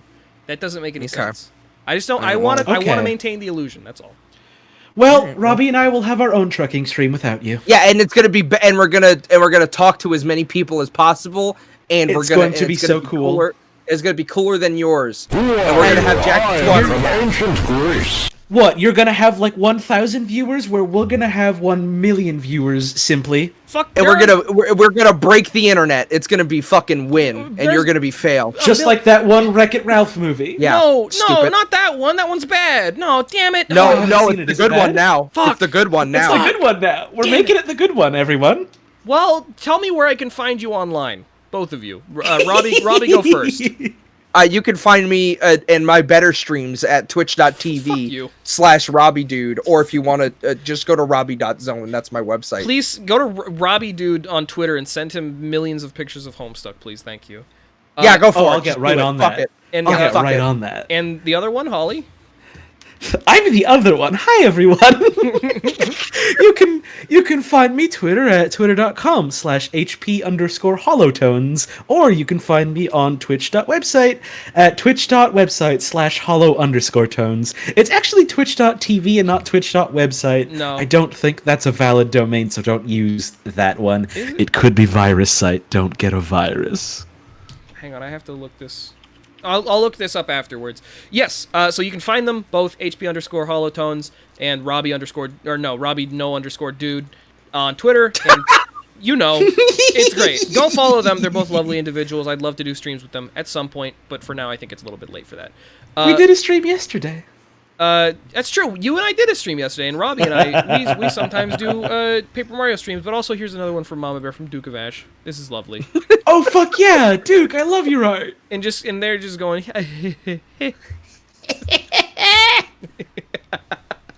Okay. All right. That's it. We're done for real now. Let's see if there's anybody streaming and we'll raid them. No, I know. I think Penny is streaming. Penny, Starif. I don't remember her full name. Starlit Knight. Yes, Starlit Knight. Ninja. Yeah. Sock Pens is. Is that Balp or is that someone else? I get all. That's Scorpy. That's Scorpy. I mixed. That's them my all good up. friend Scorpy. That's your good friend Scorpy. Scorpy looks like he's got enough clout. Let's give Penny some. Hell yeah. Yes. Let's spread the clout around, as they say. Raid Star. Fucking, how do I spell? Starlit Night. What's a good raid phrase? Robbie, were you watching? Were you watching the stream? Like, did you see it happening? No, I was just eating a bunch of food. Well, fuck, because I was. If I was gonna do a raid phrase though, based on the art, I'd do Dennis the Hog. Dennis the Hog. All right. Yeah. Oh, no feet in my Sonic Hog is also pretty good. Dennis the Hog has no feet. It will be the raid phrase. That's a powerful ass raid phrase. Yes, please copy and paste. What did they this. do to his feet? Nobody knows, but we couldn't keep it in because it was too. Couldn't post on Twitter without someone fucking being terrible. Anyway, So fucked up, but it had to happen. so fucked up, but it had to happen. I'm so sorry to Dennis the Hog. Good night, everybody. Thank you for being here. Bye. Good night. Bye. How do I turn this shit off? Fuck. Oh my god. Just press the fucking button, you dumbass. Yo, it's easy. Come on. Please don't yell at me. I'm trying to figure this Press out. You're the goofing button! Robbie, don't yell at me. goofed it. Robbie, Holly, stop. 100% goofed. They're gone.